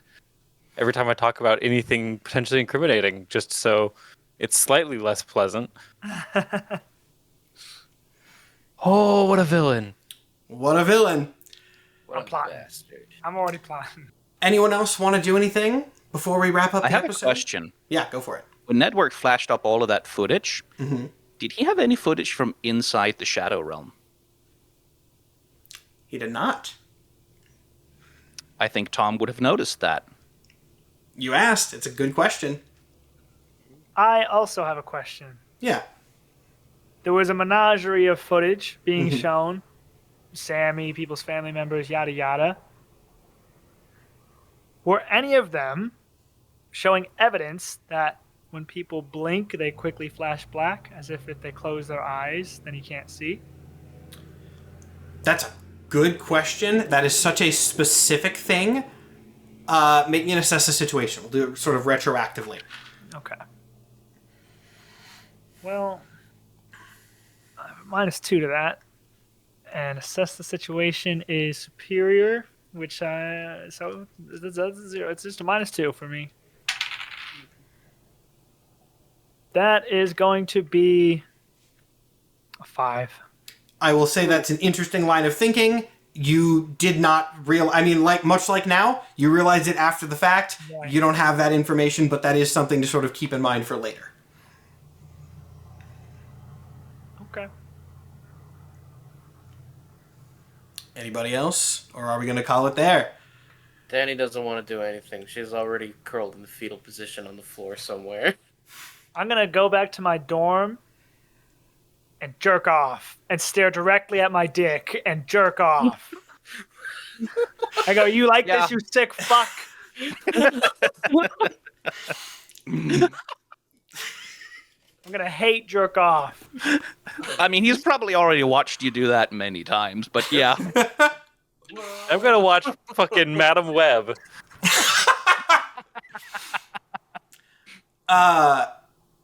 Yeah, just like marathoning all the worst movies in the universe, just unblinking. All right. Let me see. That caught me off guard. Do I have anything else I need to quickly Do we have any other note we can end this episode on, please? Well, here's the thing. I have a note that I could do to make it even more dramatic, and not that. I'm just trying to see if I could figure out a way to work it in. I'll edit out my debate on it. I think you can't segue from jerking off. You just gotta go for it. You can't segue from jerking off. That's... Now Can that be the episode title? I think, given YouTube algorithm, no. I don't think it actually... I actually don't think that it can be. Sorry about that game. We'll say it again in the after show. The after show title. Yeah, there you go. Backstage. Can't segue from jerking off. And on that note, that's going to be the end of episode 5. The situation has escalated a little bit, to say the least, I think. Wow. Lots going to happen. We're only halfway through the season. Thank you all so much for watching. All my players look traumatized, and that means I'm doing something right. We will see you all next week. We're going to go record the after show now, and it'll be a hell of an after show.